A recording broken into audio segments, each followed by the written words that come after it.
Hello and welcome back to the Trick Play Podcast. I'm Simon Chiskovsky here with Caleb Peterson, and shortly we will be breaking down all the sports-related news, rumors, and drama that you will want to hear about. Last week we gave our preseason predictions for every single team on the NFC side of the NFL, and this week we will be doing more of the same when we break down every single team in the AFC. Both Caleb and I went through the entire schedule for every single team and attempted to predict every single game in order to bring you the most accurate prediction of the upcoming NFL season. Will we get it right? Probably not, but that's half the fun. Caleb, are you ready to rock and roll? Absolutely. And we will hop right into it with our AFC predictions last week. Like we said off the top, we did our NFC predictions, but starting now, we're going to go through the AFC division by division, seeing who's making the playoffs, who's not, and then eventually at the end, what you've all been waiting for, our Super Bowl predictions. So, Simon, if you want to jump into this, all of the divisions look, honestly, all are very intriguing. The AFC is very close. This is I don't know where you want to. Yeah, this is a fun one. I don't know where you want to start. I'll leave it up to you because I think all of my divisions are pretty close and pretty interesting. I mean, I'm pretty much the same. It's pretty similar. Where it's just every single one is fairly competitive for the most part. I was kind of thinking we could start in the South because I think that's probably the least interesting one, at least that I'm looking at. And I feel like just between me and you, we're going to have the biggest difference, if I'm just guessing, but who knows. Who do you have at the bottom of the AFC South? We can start there. I have the Tennessee Titans. Okay, I do not have the Titans, but I have the Texans. But why do you have the Titans? I have the Titans because I think they are a team going completely in the wrong direction. So it starts off at quarterback. I think signing Ryan Tannehill long term was never a great move for them, because you're trying to be a playoff team. They tried to go all in on him, and it just didn't work.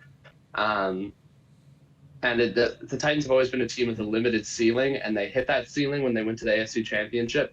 But after that, it's just been all downhill. I think the signing of somebody like DeAndre Hopkins is a move where you're trying to remain relevant, but it's just like wiping the deck on the Titanic. The bottom's going to fall out of this team, just because, other than DeAndre Hopkins, I don't really know who they have anymore. The receiver room was so barren last year after they traded away A.J. Brown, that it's just who's not looking great who's the for young them. guy they have? I don't remember his name anymore. I'm blanking on it. He did not do. He hasn't made too much of an impact. What's his name? I am blanking. It's Treylon Burks. That's what it was. Yeah. But yeah, you're totally right. Other than him and Hopkins, if you look at this roster, it's not very deep.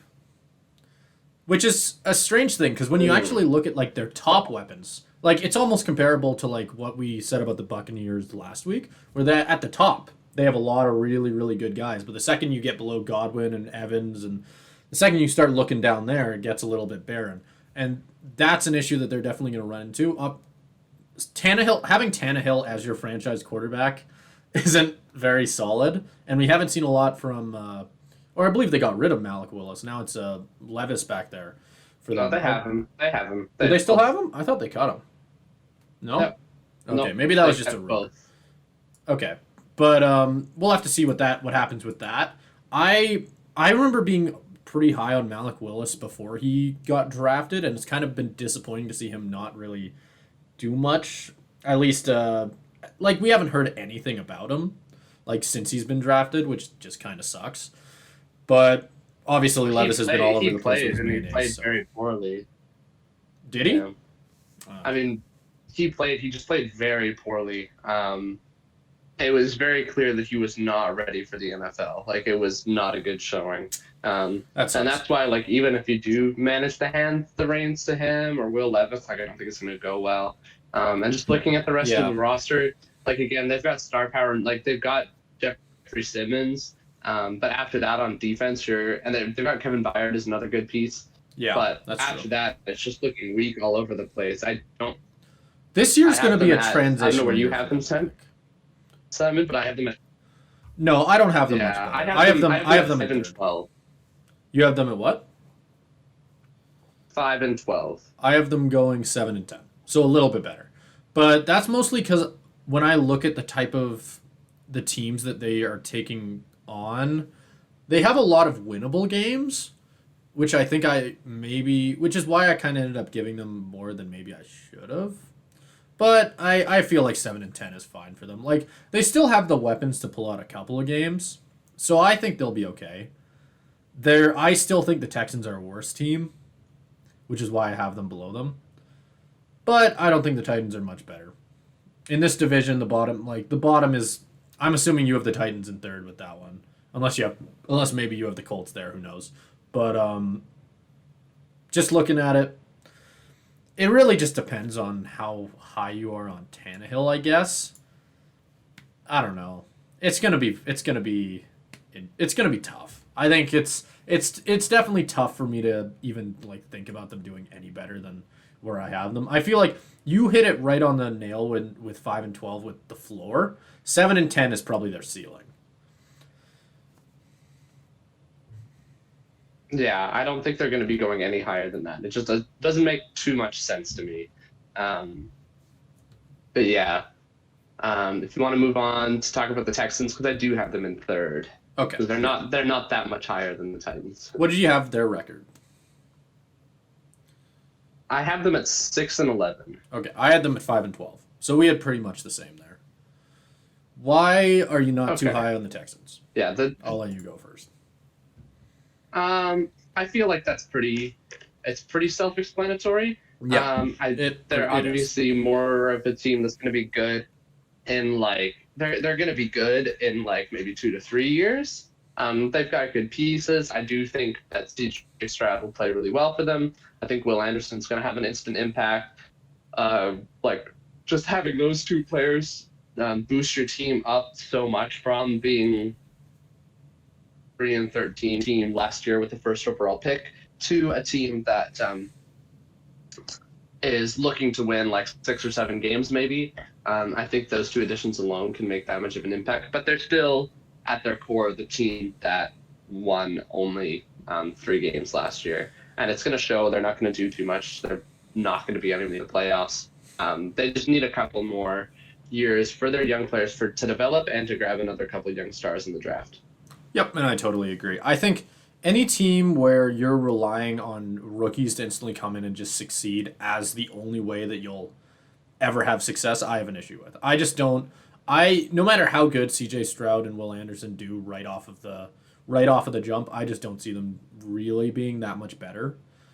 I I mean, they're not a strong team. It's like you said, it's self-explanatory. When I look at the Texans, I do not see a team that even at times 5 and 12 is a little high for me. I think they're one of the worst teams in the NFL this year, and I don't think that's controversial at all.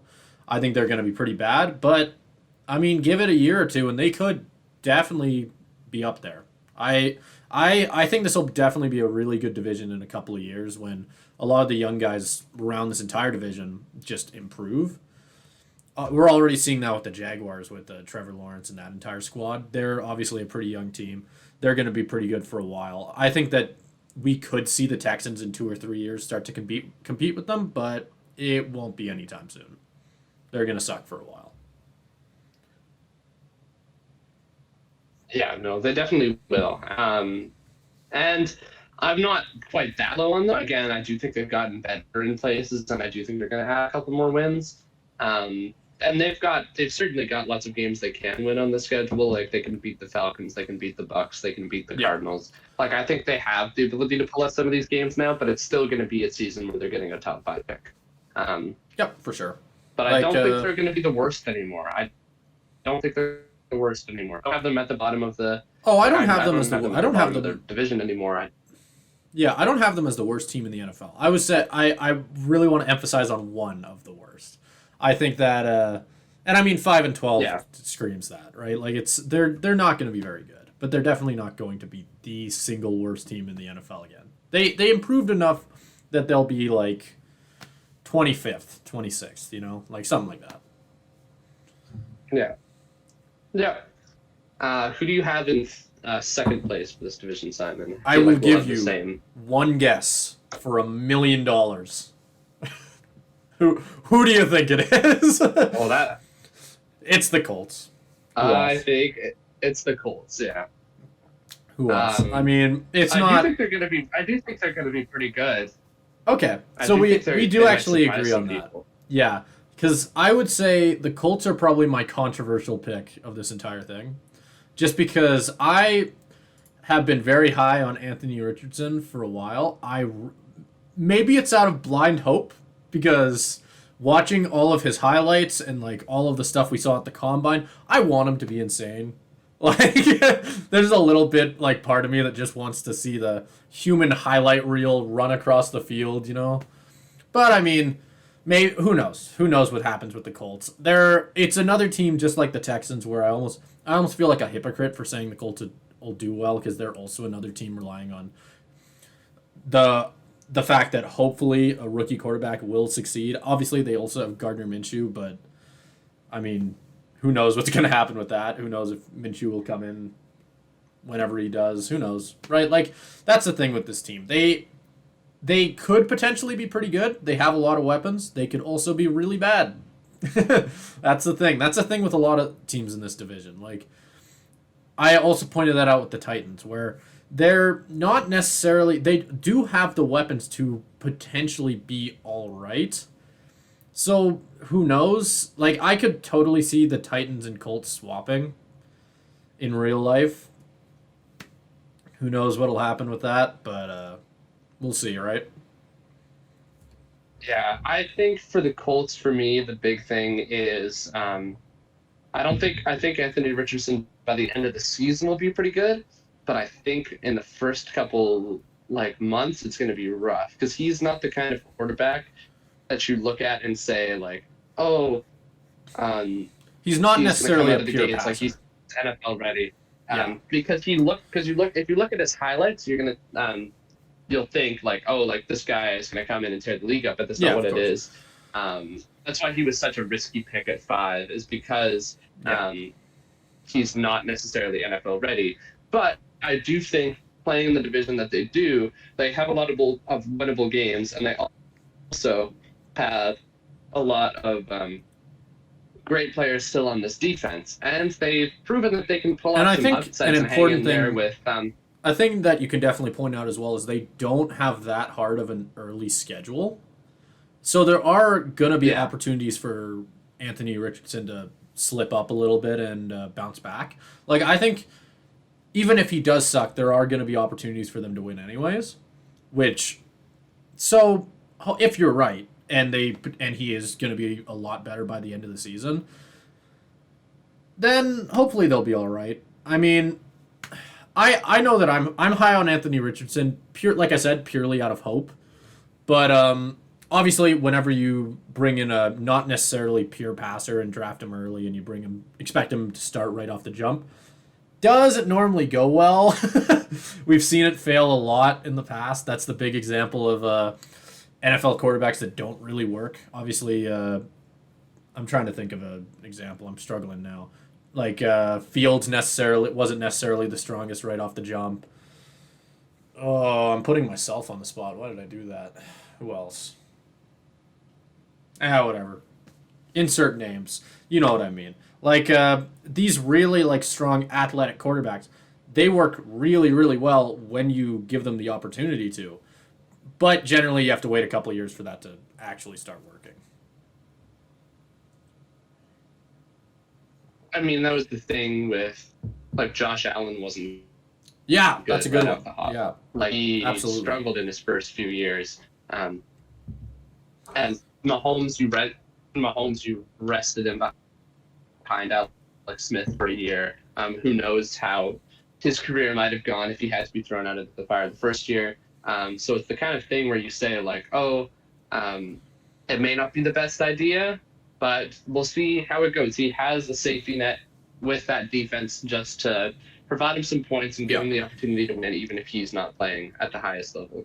Oh, yeah. And he also has weapons on the Did you offense. have Like the that is Colts a that time? strong. That's a strong offense. Like if you just take out the quarterback room, they've got a pretty strong offense weapon wise. Obviously, hope if we'll have to see whether Jonathan Taylor's there or if he plays at all. But he's one of the best running backs in the league. They still have Michael Pittman. They have like it's pretty strong across the board. Like I could definitely see them if Anthony Richardson gets off to a strong start. Like we're saying he won't, but I'm saying if he does, I could see them potentially giving the Jaguars maybe. No, I'm not going to predict that. I'm not going to say that. That's too No. far. Take a step back, Simon. But what were you going to ask? Well, Simon, what did you have the Colts record at again? Probably higher than you. 10-7. I had them going 10-7 and making the playoffs. Not that much higher. I had and making the playoffs. Making the playoffs. Wow. Put that on a billboard. No, I don't think they're going to be that good. So I have them at 9-8. I have them at 9-8, which seems pretty comparable. But in an AFC like this, they are team 11, so they're not even close to making the playoffs. Well, for me, they'd be team 7. So, so they'd be just barely making it in, but they would technically make it in. That's like I said. I am throwing that out there with like a little bit of hope because I really want to be right. So we'll see. I know. I want Anthony Richardson to be insane because if he's good, he'll be so fun to watch, and you know it. Like he's one of those quarterbacks where even if he is good, it's not this year. You think so? I think that's what most people are saying. No, it's definitely the fair assumption. Like, because like I said, whenever you see these athletic quarterbacks that aren't necessarily the best pure passers come into the NFL, normally they do struggle right off the jump because the NFL, like, really, the one thing that you see every single time compared to college is if you miss a throw, NFL corners and linebackers will make you pay for it. Right? Like, you can miss by a couple inches, and that's the difference between a pick and a touchdown, right? That's the difference in the NFL. And so quarterbacks who can't necessarily hit that spot right off the bat usually struggle. Josh Allen was the perfect example of that, and I'm really happy you brought that up because we saw that a lot in his, especially early on with the Bills. So I mean, that's all I got to say on the Colts. I'm hoping. Don't make me look stupid, Richardson. And we can move on. All right. Why do you have the Jaguars at 1? Who do you have? Okay, they're very clearly number 1. And I think they've made one of the best roster moves in the last couple of years. It's going very under the radar because he hasn't played in 2 years. Is Calvin Ridley to the Jaguars? I think that's going to be an insane addition. Everybody forgot about him, but he's going to come back and be nuts. I know. He's going to be really good. They have I'm not the biggest fan of Christian Kirk and Zay Jones, but Lawrence was getting it done with those guys already. So who am I to doubt that? So adding Calvin Ridley to that as a true receiver 1, if he lives up to his potential, that's just going to be well, the last time we saw him, he was he was a pretty strong wide receiver in Atlanta. It's just when he was playing behind Julio, nobody's going to notice him, right? Like that's the big thing. Now he's like you said, he's really going to be given the opportunity to take the reins here, be that number 1 guy for the Jaguars. I mean, I could see him being like a surprise, like one of the stronger receivers in the league, especially when he's given an opportunity in this fairly pass-heavy offense that the Jaguars are probably going to run. It's going to be fun to watch. It definitely will. And they're going to put points up in bunches. Like they had, you forget about how good this Jaguars team was. They won a playoff game and then almost knocked out the Chiefs in the playoffs. If you watched that game, the Jaguars had opportunities in the red zone like 2, 3, 4 times and they just missed on them. If they get maybe half of those chances in the end zone, then they win that game, and then Kansas City won the Super Bowl, so who knows where they go from there. It's a really good team that has some good young pieces. They need some of their young players on defense to really show out. I'm looking at players like Devin Lloyd, Trayvon Walker, Andre Sisco. All of those guys, you need them to play well and start coming into their own. But if they do, then you have a very talented team overall. I have them going 12-5. I have them going 11-6, so fairly similar. And I don't have them doing worse than you do for like any particular reason. When I picked their games, I just had them losing one more. But I feel like I'm just as high on them. Like I think they'll be great this year. I think I think they have all the talent in the world to pull it off. I mean, and Trevor, who for all we know, Trevor Lawrence could continue to develop and get even better. Like I would not be surprised if we saw an excellent season from him, just with the fact that these are the best weapons that we've seen him ever play with. We could see, for all we know, we could see an MVP season from him, and I don't think that's that big of a controversial statement because he is that good. He can definitely pull it off, and he's finally going to get that like legitimate number one receiver. Sky's the limits, 100%. Yeah, well, with the improvement that we saw from him year 1 to year 2, I mean, a lot of that is based on coaching and just how terrible that situation was in Jacksonville to start off. But if he makes that similar kind of, even if he makes half of the improvement that he did from year 1 to year 2, he's looking at being one of the top 5 quarterbacks in the NFL. For sure. And he's already pretty close to that. And you can't understate how important that is. That's why I have them going 12-5. They've got a weak division relatively that they can kind of beat up on. Like I have none of the other 3 teams in the division, I have them ranked 11th, 12th, and 14th in the conference. Like they're not going anywhere. I'm sure I have the Jaguars going either undefeated in their division or close to it. Yep. So that's a free 6 wins right off the bat.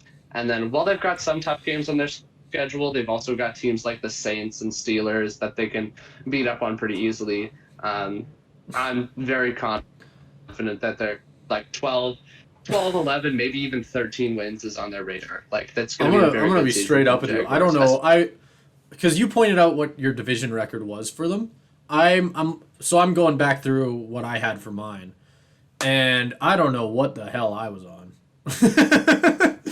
Because I have them losing to the Titans twice.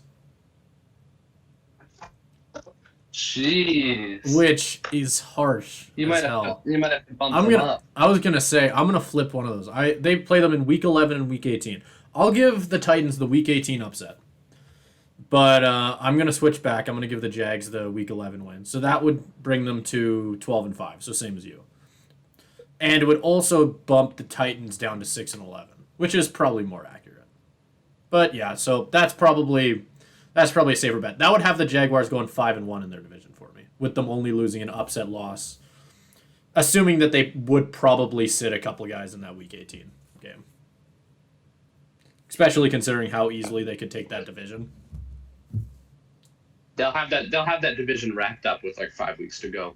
Yeah. The other thing that I do want to say before we move on to another division is it's important to realize how hot the Jags were at the end of the year. I want to pull up their schedule from last year because I believe that they let's see, Jaguars schedule 2022. They won the last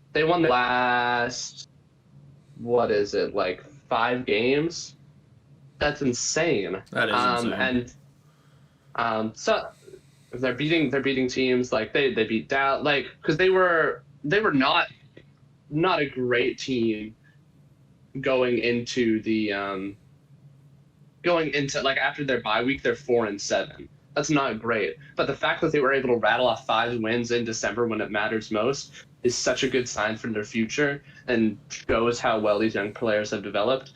And so I think seeing that and seeing the progression of this team as they go forward, that's why everybody's so high on them. And that's why I think the logical next step for them is to be a top seed in the conference and to make the playoffs and win their division pretty easily. Well, that's the thing. I wish I could remember Trevor Lawrence's stat line from that 5-win stretch where they just went off. But I remember it was nuts. I think he had like maybe one pick across that entire thing, like a crap load of touchdowns. I'm sure you could find a graphic for it if you looked for it. But I remember in that stretch, it was not a controversial statement to say he was the best NFL quarterback in the NFL for a 5 week, like 5 weeks there in the middle. He took a team that was, like you said, I think you said 4-7, right? He took a team that was 4-7, and in 5 weeks started to look almost like an MVP candidate, which is absolutely nuts. You don't see that very often. Like, that really shows how much Trevor Lawrence can elevate a team. And now we're actually seeing him, like I said, working with legitimate weapons. Yeah. And a lot of young guys who are just going to get better. Like, I have their record as 12-5. This is a team that could do even better. Like, there's nothing stopping them. Yeah. And I just want to correct myself. That stat is, I got the stat wrong, and it's even better for the Jaguars. They were 3-7 heading out of the bye week. 3-7. Just shows you how impressive it was. Game out of the bye. So, yeah. So even better. That's just crazy. How they were able to pull themselves from 3-7 to 9-8. So winning 6 out of their last 7, only losing to Detroit. Insane. And that stretch was nuts for Trevor Lawrence. Like, it felt like everybody else was just living in his world for a little bit there. And that it's just true. Yeah. It really is just the mark of an elite quarterback. It's as simple as that, right? Mm-hmm. Okay. Well, which division do you want to move? Do you want to move into? Should we save them? Which one's your most interesting division? Do you think? Which one do you think is your interesting? Probably we can save that one. The AFC East. Yeah. Probably the AFC East, although the West is pretty interesting too. Okay, well, we can move into the North if you want, and we can do that. Okay. Okay, why don't we do that then? We'll move into the North. My North is not particularly close.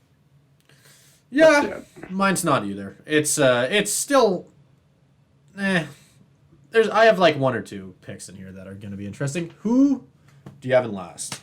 It's the big question. The Cleveland Browns. Okay, I do not disagree. I do not have them in last. But I do not judge you for having them because I definitely respect it. What do you have their record as? I have them at 5-12. Okay, I have the Browns at 6-11, so pretty similar.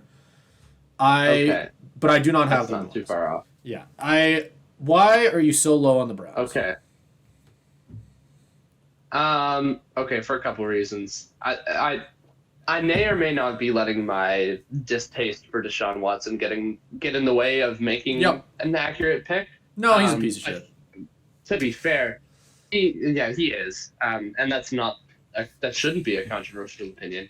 But he also did not play well coming out of his suspension last year.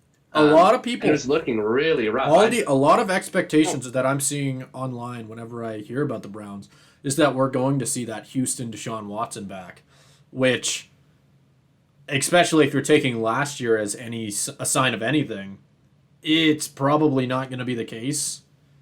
And I kind of hope it isn't. The Browns are a very hard team to cheer for right now.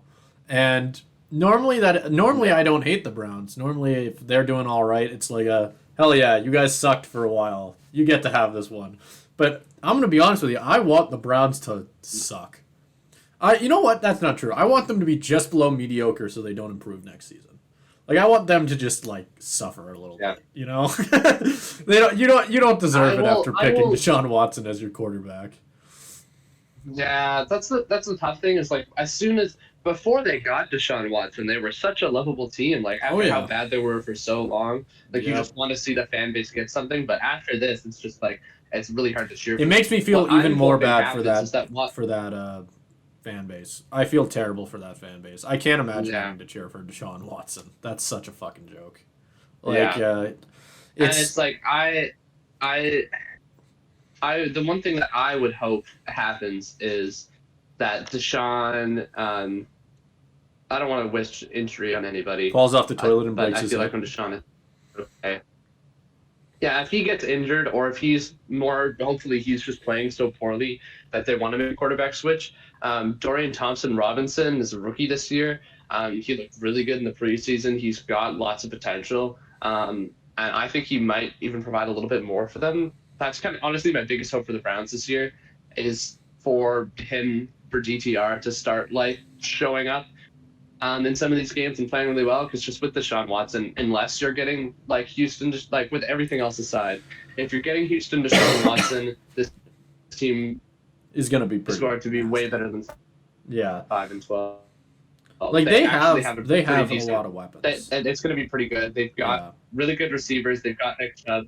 They have a really good team. They've got Zadarius Smith on defense, which I don't think I realized until now.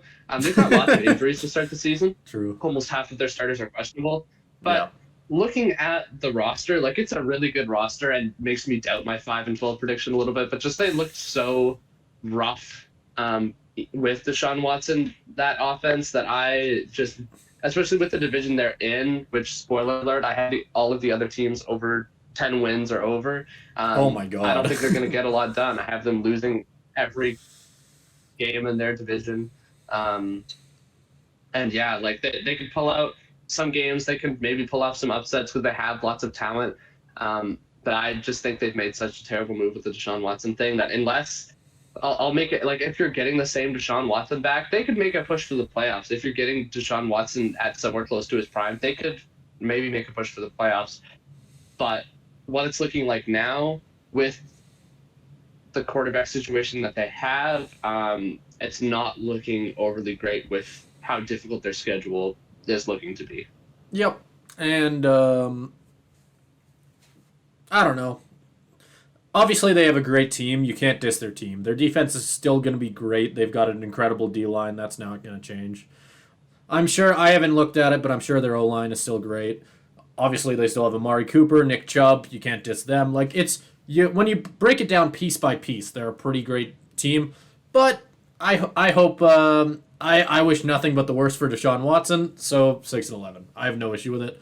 And even when I went game by game, I don't know. Like, it made all the losses that they have. Their schedule is really tough. It is. And I would back up any of the losses that I gave them. I think that 6-11 is very fair. And, yeah, I mean, I had them going 3-7 against winning and 3-4 versus losing. Like, just mid. Like, they'll win a couple of games against winning teams. They'll lose a couple against losing. They're not going to be anything great. I mean, like everybody seems to be saying, if we do see Houston Deshaun Watson, this is going to be a team that could probably give like the Ravens or Bengals a run for their money for like the upper half of the division. But, I mean, I hope not. I don't want to see that. I don't want Deshaun Watson to succeed. I don't think anybody does. Like, I don't want to see him back in the limelight of the NFL. I'm good. Go play in the CFL, you asshole. No.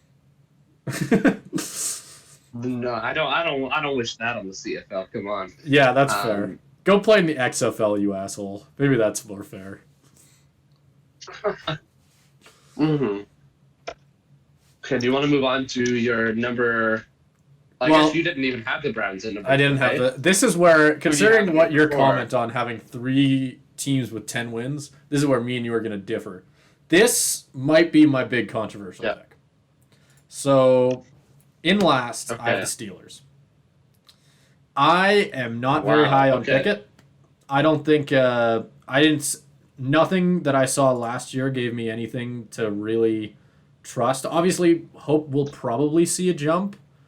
But, I mean, I don't know. And to be honest with you, it just goes back, and I said this a lot last time in the NFC predictions. A lot of it, when I look at the games that I have them winning and losing, it's just gut.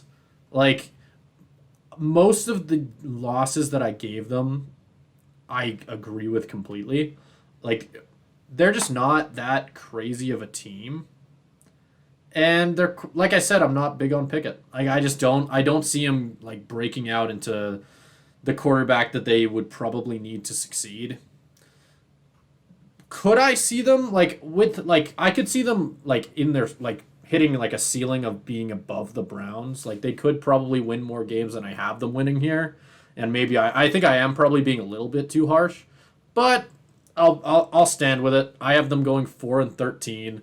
Obviously, Mike Tomlin has never done that bad in an entire season ever. I don't believe he has. Did he have a losing record last year? I don't remember. Nope. No, they had a winning record. Okay. Like, obviously, Mike Tomlin has he never had a losing record, so this would be an incredible fall off that nobody could see coming. This is my big prediction, I think, for this season, is that the Steelers will have a large fall off, which I think is just going to come back down on the fact that Pickett won't be able to really elevate them, and I don't know. I'm not too high on them. Obviously, you disagree with me. Okay, let me. So I have the Steelers. They're missing the playoffs, but they are at 10-7. Yeah, I'm at 10-7. And now, so I look at the Steelers, and I look at Kenny Pickett, and I actually have a lot more hope. Kenny Pickett has played really well in the preseason.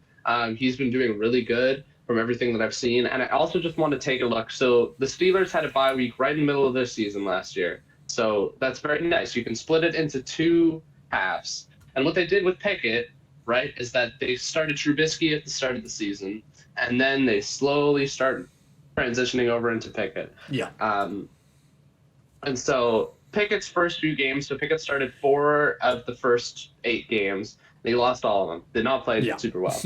But then you get into the second half of the season where he's played 6 of 8, and he only lost 1. He went 5-1. Really? Holy crap. In his last 6 games. Why do I not remember He was that? playing very well and beating some not all of the teams he's beating are great, but he still beat Baltimore. He still beat the Raiders, who I think will be bad this season, but they weren't that bad. Atlanta is not a great team. It wasn't terrible. They beat Cleveland with Deshaun Watson pretty handily. Pickett is on the upswing, and he also has the best group of weapons that he's ever had. Oh, for sure. That wide receiver room is just going to get better. Because do you know who they added? Allen Robinson, who everybody forgets is actually very good. Oh, yeah. He wasn't because the Rams don't know how to use him. I was about to say, he wasn't very good on the Rams, but he's definitely one of those players that we could... That's not his fault. I'm starting to hate my pick more and more, but I'm still going to stand with it.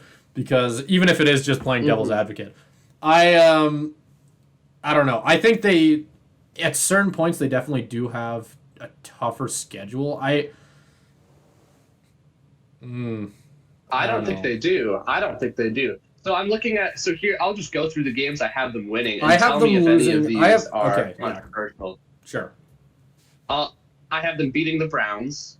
I have them beating the Raiders. I have them beating the Texans. I have them beating the Rams, beating the Titans, beating the Packers, beating the Browns again, beating the Cardinals, beating the Patriots, and then an upset win Week 18 when the Ravens are theoretically resting their starters. They beat the Ravens.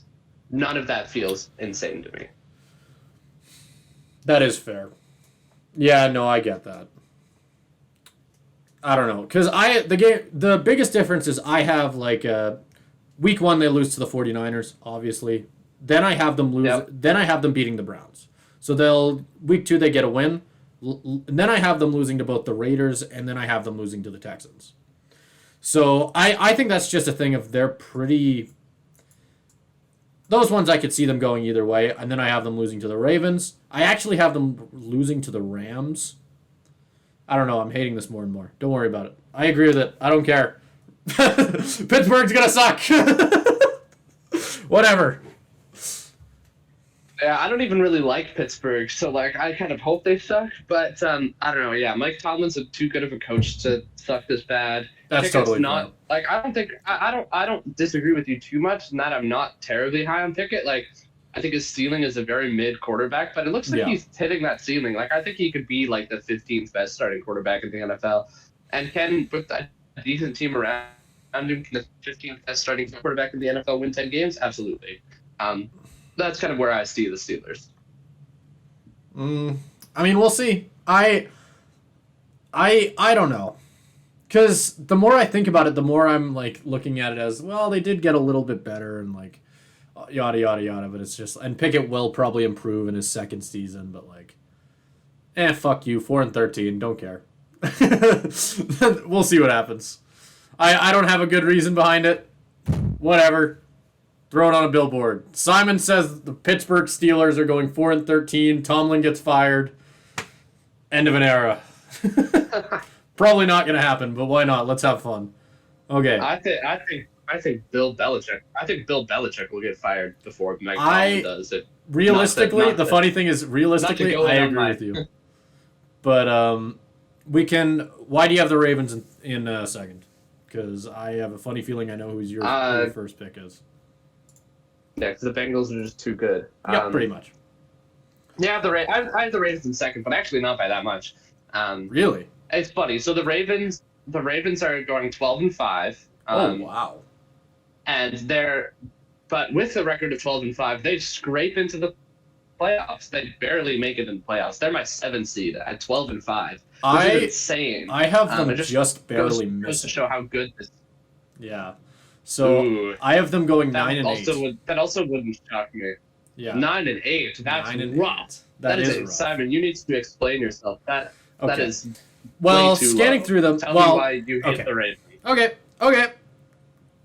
Let me get into it. So, week 1, they beat the Texans. Makes sense. Week 2, lost to the Bengals. Yeah. Makes sense. You're still with me. Yeah. Week 3, beat the Colts. Yeah. Makes sense. Then they win the next 3 straight. So, they beat Cleveland, Steelers, Titans, all very winnable games. Then, they take on the Lions. Yeah.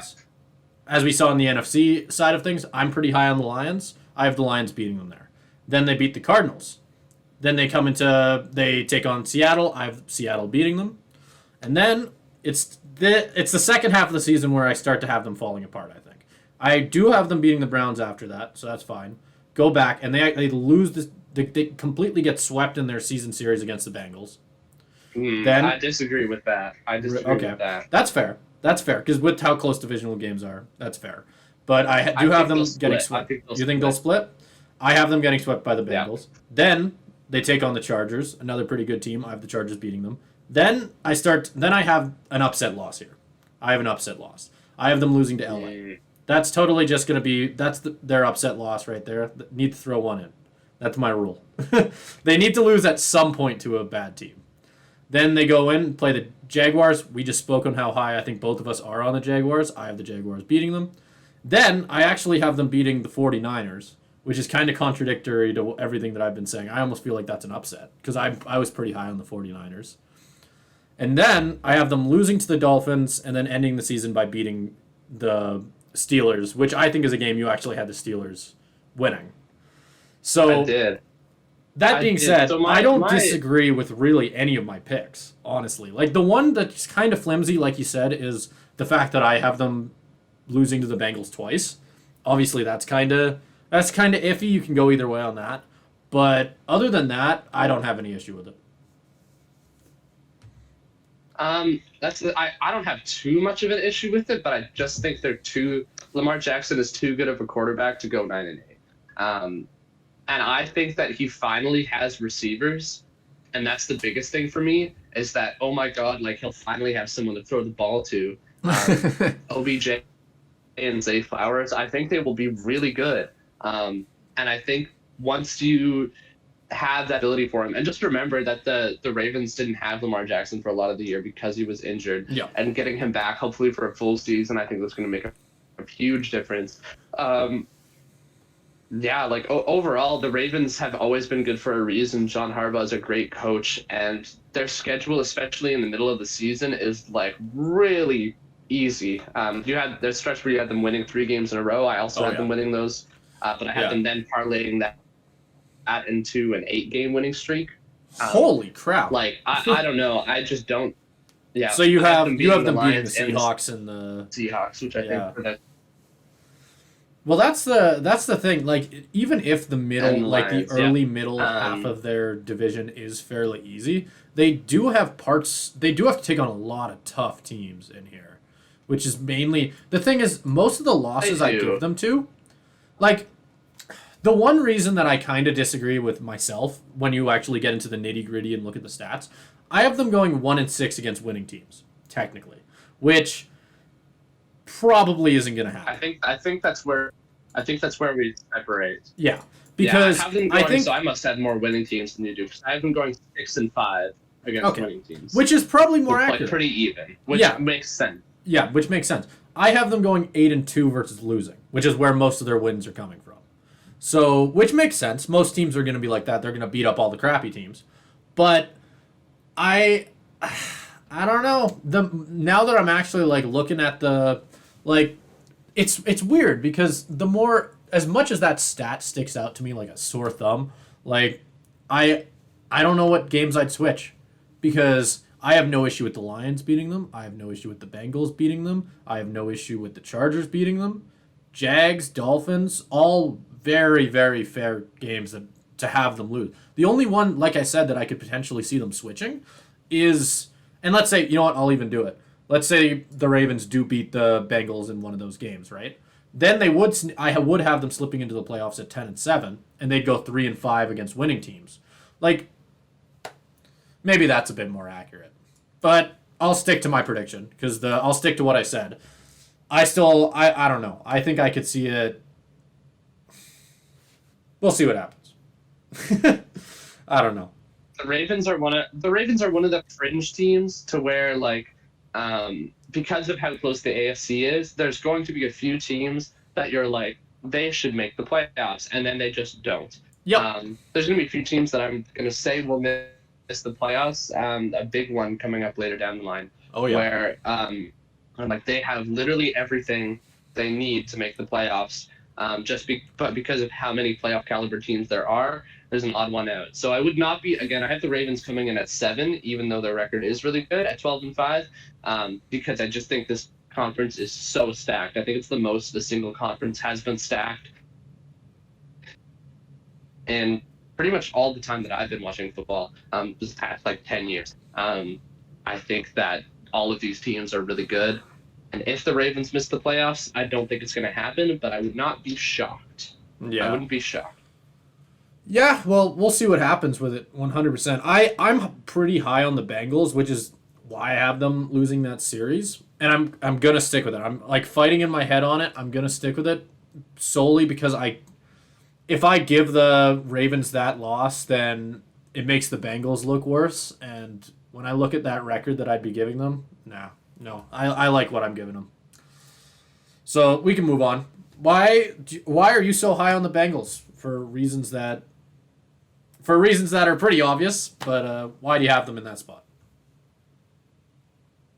Yeah, I think it is pretty obvious just because we've seen what they can do, and we've seen they made it to the Super Bowl 2 years ago. They almost made it to the Super Bowl again. They are an incredibly good team. Joe Burrow is easily top 3 quarterback in the league. He's got a top 5 receiver. Other than the only other receiver to quarterback combination that I can think of that is anywhere near as close in terms of Allen Diggs. Quarterback, top 5 wide receiver would be Josh Allen and Stephon Diggs, and I think Joe Burrow and Jamar Chase are even better than that. And then that receiver room extends even farther because they probably have the best receiver room in the league. Their offensive line, well, it was rougher in the early years. It's getting better. They've got Joe Mixon as one of the premier backs. That offense just stacked all around. And the defense, well, keeps glitching out. So I can't look at their depth chart. But their offense is going to be what wins them games. Yeah. But it's so good that I don't see a whole lot of losses on there. If I could pull my computer up, I'm pretty sure I had them going 13-4. The Bengals? Yeah, I had them going 12-5, and I feel weird about it because I feel like they should have a better record than that. I was going to quickly scan through here and see who I had them losing to. I don't really disagree with any of these. Why not? They beat the Titans. 13-4. I had them losing a surprise game to the Titans, but I don't feel that bad taking it away from the Titans. So I'll give them 13-4. That feels more accurate because now I have them going 7-1 versus losing, 6-3 versus winning teams. That feels pretty much where the Bengals are going to be. And the funny thing is there's other games in here that I could totally see like them flipping. Like I have them losing to the Steelers, which makes more sense. It's a divisional game, could be close. Who knows what happens there? I have them losing to the Vikings, where it's just a thing of I'm also pretty high on the Vikings. I think they'll be a pretty good team. Potential for the weird thing is the Vikings. I still have them at 11-6, but it still feels like an upset. Saying that the Vikings will beat them. I mean, there's like, and then I already mentioned the Steelers, right? Yeah, I did. Okay. Other than that, like what other teams? And then I have them losing to the Chiefs and Jags. Self-explanatory. Like, insane team. They'll be really good. Yeah. I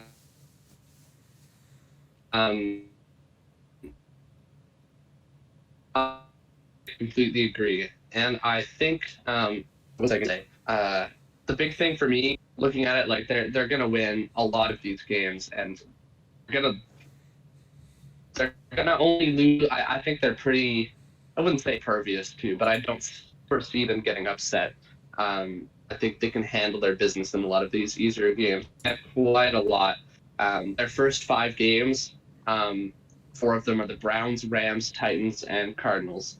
They can just tear through that early schedule. I have them winning their first 7, I believe, before they lose to the Bills. It's going to be an incredibly good year for the Bengals. I have them as the number 1 seed. I don't know where you have them in terms of playoffs. I have them as the number 2, but technically in record they're tied with the number 1 team. So, I mean, okay. Like it's going to end with the whoever gets the number 1 in the it's going to come down to pretty much the very end of the season. It's going to be close. And the thing is, I could totally see them flipping that, too, which is interesting. Well, who knows? Like, they're just one of those teams where they totally could be number 1, but this AFC is so strong that it could be a different team, too. Who knows, right? Yeah. Could be an upset. Could be a couple upsets all over the place. Who knows? Who knows what? I think 13-4 is a pretty fair record. I could see them going 14-3. Like, who knows? They have an endless amount of potential this upcoming season. Yeah. Yeah. And we can move on to a different division if you want. All right. What? Yeah. Where are you thinking of going? One second. I'm trying to pull up my stuff because I had it off my screen for a second. Could go West. I think West is probably okay. Yeah, my West is. Yeah, sure. Let's go West. All right. Okay, why do you have the Raiders in last? Because they suck. Okay. Yep. So they're going 2-15. I have them going 2-15 is the worst in the conference. Holy I think they're going to be very bad. That is bonkers. A couple things. I think Jimmy Garoppolo makes it. You can put this on the ESPN stat. I think GSPN. I think Jimmy Garoppolo makes it 4 games as the starting quarterback for the Raiders. 4. I don't know why it'll be that way. My guess is that he gets injured because that's just what he does. I haven't seen him play a full season since they made it to the Super Bowl. I give it 4 games. Yeah. Max. 4 games max. Even in those 4 games, I don't think he's going to be very good. Up next, Aiden O'Connell. He's actually, I think he could do okay, but he's also a 4th-round rookie quarterback. And no matter what situation it is, if you throw him in that early, it's not going to go very well. Yeah. Yeah. And then if you don't put him in, then you turn into Brian Hoyer, and that's a whole other thing. Not going to go very well. You've still got Josh Jacobs. You've still got Devontae Adams. You've still got some good receivers after that. You got Jacoby Myers. You got Hunter Renfrow. But I don't know. When you just have that much of a gaping hole at quarterback, it's not going to go well. And this Raiders defense has kind of been a little bit porous for a while after you had them waste so many draft picks on players that just didn't turn out, like Cleveland Farrell, like Jonathan Abram. So other than Max Crosby, there's a lot of holes in this defense to where I'm just looking around and seeing either young players that haven't quite proven themselves or just like veteran gap fillers just to fill up the roster. And playing in a division that I think is going to be very, very good. Yeah.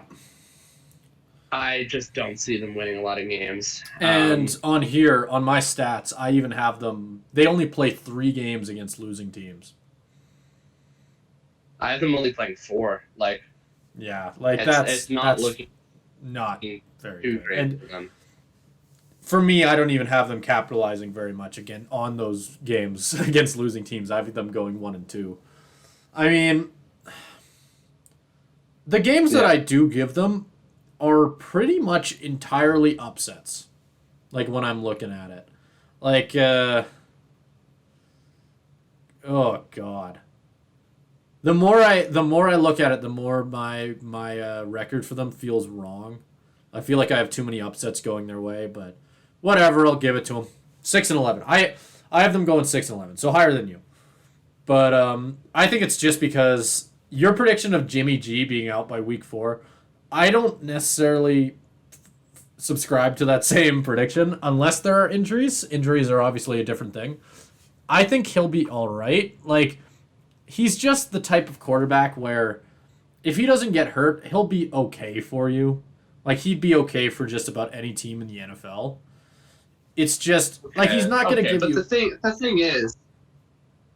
thing with him is he was in such a perfect spot to succeed with the Niners that I think if you put him in another offense, it's just not going to go well. I don't think Josh McDaniels is a very good offensive coordinator.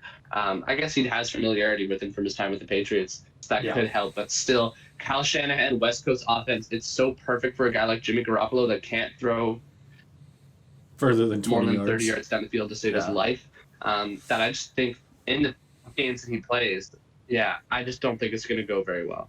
And again, like he has not had a great injury history. With his first few years in San Francisco, That's only very started fair. 5 games, only started 3 games, only started 6 games.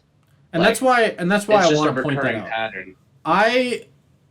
I'm kind of hoping for the record I gave them. I'm definitely giving them the benefit. I'm giving him the benefit of the doubt that he'll stick around.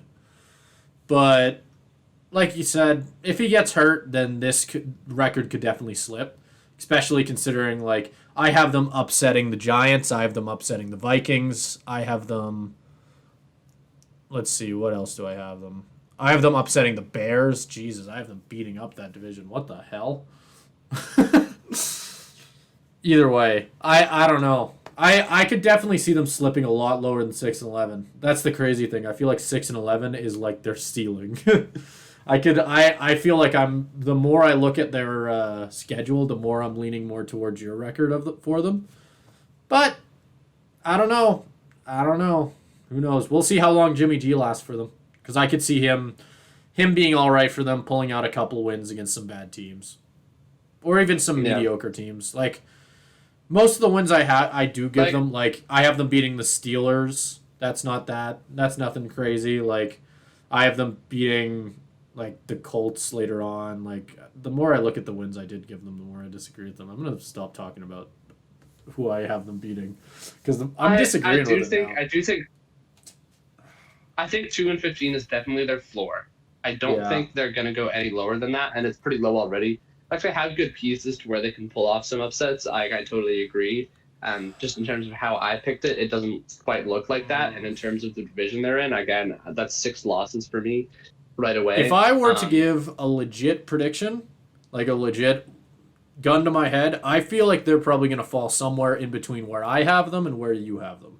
Because I feel like you're being a little bit too harsh on them. I think I'm being too nice.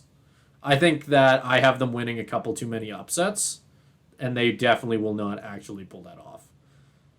But I'd say like 4-13 is probably like you said. I'm giving them their ceiling. You're giving them their floor. 4-13 probably where they're gonna land. Yeah, that feels fair. Do you want to move on to the Denver Broncos in 3rd? I mean, if that's who you have in 3rd, sure. Do you not have the Broncos in third? I do not have the Broncos in third. Really? Okay. I thought I was going to be the one who was high on the Broncos. Okay, so I have the Broncos at a record of 11-6. You are still higher on the Broncos than I am. I can tell you that. But okay. I had them going 9-8. Okay. 9-8 and missing the playoffs. I have them in the second spot though, which should give you a bit of a insight to how bad the team in third is going to have to do. Okay. But anyway, 9-8. I feel like missing the playoffs. Wow. Yeah, I know it's nuts. The Broncos, I feel like at 9-8 is pretty fair. Like obviously we're both Seahawks fans. I think it's safe to say that we're both kind of hoping, crossing our fingers a little bit that Russ can pull something out of his ass and maybe make a bit of a comeback here. And I mean, with a different, with Sean Payton's obviously a much better coach, so there's a good chance he will. But I feel like 9-8 is fair. I could see they're in such a tough division. Same issue as the Raiders. Like I don't know. I'm sure when I scan through it, like a couple of the most of the losses that I give them, I don't disagree with. So. Okay. No, I don't. So I think 9-8 is fair. I do think they will outperform a lot of people's expectations for them. So again, as a Seahawks fan, I think the expectations are fairly low. I think. Yeah. So I think they're very low for a reason. Like again, we got the 5th overall pick from them. They were very bad last year. And again, because I'm a Seahawks fan, I paid close attention to the Broncos season last year. And again, they were terrible. And I think the number one reason some of the worst coaching is, but yes, it was some. It's gone now. Yeah. It was some of the worst coaching we've seen. It's Nathaniel Hackett. Yes, Nathaniel Hackett is the reason this Broncos team did so bad. Because was Russ struggling a little bit before he got traded to the Broncos? Yes. Was he still a really good quarterback? I think so. Does he still have that in him? I also think so. I think for him to fall off a cliff like that, it just doesn't make sense to me that that's all that is. And for the first time in his career, he actually has an offensive-minded coach with him. I think that'll do so much for him. Sean Payton is a Hall of Fame level coach, one of the most brilliant football minds we've seen in the last 10, 20 years. And just to have that with a team that has some good weapons, like Cortland Sutton, Jerry Jeudy, are all really good. I feel like that wide receiver room does not get talked about enough. Like, that is a very young and strong wide receiver room. And they obviously, Javonte Williams had some issues last season, but he was when he looked good, he looked really good. Their offense could be very, very solid. And I feel like it all just comes back down to how good Russ is going to be this season. Like, is some of the jitters from last season going to still be there? Who knows? I don't know. Because, I totally agree with you. I 100% blame Hackett more than I blame Russ for their success or lack of last season. But, I mean, I don't know. Most of the losses that I give them are totally fair, I think. I just think the AFC is so tough. It's so tough. There's so many better teams. Yeah, and I think it is really tough. But again, I have them going 11-6, so I think they will be a really good team because of the combination of Russ getting better, also with this defense. This Denver defense is very good, and there's a reason why people were so upset about Russ is because his defense was playing so well to where he only had to put up 21 points to win, and he still wasn't doing it. So just looking at these first few weeks, lost to Seattle 17-16. Defense held them to 17 points. Defense held Houston to 9. Defense held San Francisco to 10. Defense held Indianapolis to 9. Chargers to 16. Jets to 9. Jags to 21. Tennessee to 17. You keep going down and down. Baltimore to 10. Almost beat the Chiefs, holding the 27.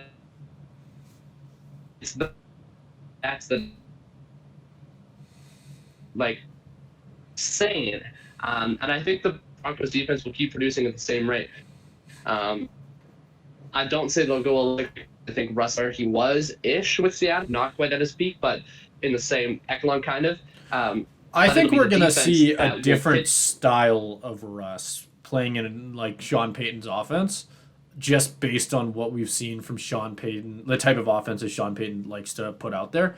I think based on like, and I'm basing this like when you just follow me a little bit here, like Sean Payton in Brees last year was still able to pull a lot of out of a Drew Brees that really couldn't throw past like 20 yards. And obviously, that's not the issue with Russ. Russ, especially in his prime, was one of the best like quarterbacks at just throwing dimes deep. So hopefully, we still get to see a bit of that from Russ. But I wouldn't be surprised if we see a bit more of like a cautious like like patient Russ this season. Like and who knows? I think that'll work a lot better for them, especially early in the season. Like they get two fairly easy games against Oakland or not Oakland. What am I saying? Las Vegas and Washington, which are two very like that's a very easy start to the season. I think especially in those games we'll see a patient Russ break out the deep throws later in the year. Yeah, and again, like I was saying before, I do think you're right that he'll have a different style, and I think it's the kind of style where he's not going to look to do it all himself, hopefully, and I think that'll be the biggest thing, is where he doesn't have to anymore. It'll be more about limiting mistakes, and just accentuating the positive of what they have, and I think with Sean Payton as his coach, he has the best chance to do that. Yep, 100%. Okay, you want to move on to the Chargers? Yeah, so what do you have them at? I have them, and this is going to be one of my more controversial ones. And I'm going to have the same reason for it that I have the Broncos only going 9-8. I'm sure, but I have the Chargers going 8-9. So not even really much worse. It's just Yikes. yeah. Well, yeah, obviously yikes. But most of the teams that I have beating them are totally fair. Like you run through it, like Chiefs, Bills, Broncos. This one's a shocker one, but Green Bay, Jets, and then Vikings and Miami. All of those I stand behind. I think Green Bay you can flip. But other than that, like the rest of those teams are all great and definitely could beat them. Right? Like they are I don't know, tough conference. It's as simple as that. They have to play a lot of really, really good teams. And as good as Justin Herbert is, if we see like Keenan Allen fall off a little bit, he still has Mike Williams there, right? Or no, is he gone? Why am I blanking on that? I believe he still has Mike Williams. Yeah. Okay. Like Yeah. we'll see what happens with that wide receiver room. I'm kind of predicting a Keenan Allen fall off here, but I think I don't know. I could see them struggling a bit more this season. I don't like clearly you disagree if you're saying 8-9 is pretty and it is pretty controversial obviously. When you think of the Chargers, you think of a really good team and Justin Herbert, I am not dissing him at all. I think that he is excellent. I just think that he's in a conference that has two other excellent quarterbacks as well and he's going to have to play a lot of excellent quarterbacks this season who are all going to have mostly better teams surrounding him. So yeah, I feel pretty okay with that my part. 8-9. I disagree hard with that. Yeah. I think the Chargers. Yeah, I agree completely with everything about Herbert, but they have a great team around him too. You look at the pieces on their team. Yeah, sure. Could Keenan Allen fall off? Theoretically, he's getting older. But they also drafted Quentin Johnston this year because they knew about that, so he can take their place. They still have Eckler. They still have Mike Williams. Josh Palmer is an underrated wide receiver 3. They have a very deep wide receiver room. He's going to have lots of options to throw to. I believe Rashawn Slater was injured last year, so he's going to have a significantly better offensive line. Corey Linsley at center, one of the best centers. I did forget about that. Yeah. And then you go to defense. They still have Joey Bosa. They still have Khalil Mack. They still have an excellent secondary. J.C. Jackson led the league in interceptions a couple years ago. Asante Samuel Jr. Great cornerback, great young cornerback, Derwin James, again, one of the best safeties in the league. This is a very good team, and a team that I think can go toe-to-toe with the Chiefs. We've seen it in the games that they've played. They've taken each other to overtime. Okay, have you given your record the thing for with the the Chargers? Chargers has been that they just can't clutch in moments. What's that? Have you given your record for the Chargers yet? I have them going 12-5, which is, Okay. spoiler alert, the same record I have for the Chiefs. Okay. Yeah, it just comes down to this. Like, if we want to break it down on my side, I'll explain it a little bit. Week 1, they're playing the Dolphins. That's going to be a great game. I said this a lot in the NFC side of things. I've said it, I think, a couple times in this episode. I am very high on the Dolphins. I think that they will be really, really hard to beat this season. I have the Dolphins beating them. I don't have an issue with that. Then I have the Chargers beating the Titans. Like, that's an easy win for them. Week 3, this is one that I could see going either way. I have the Vikings making the playoffs on the NFC side, obviously going 11-6. I think that they'll be pretty good as well. I actually do have them beating the Chargers there, but not necessarily for any particular reason. I feel like it's slightly a little bit of an upset. Like, then beat the Raiders, beat the Cowboys. Cowboys still a pretty good team. Yep. Then I actually have them beating the Chiefs in Week 7 to just kind of agree with your point there. Then I have them. The start of the season is actually kind of like I have them beating the Bears and then going on a 3-game losing streak.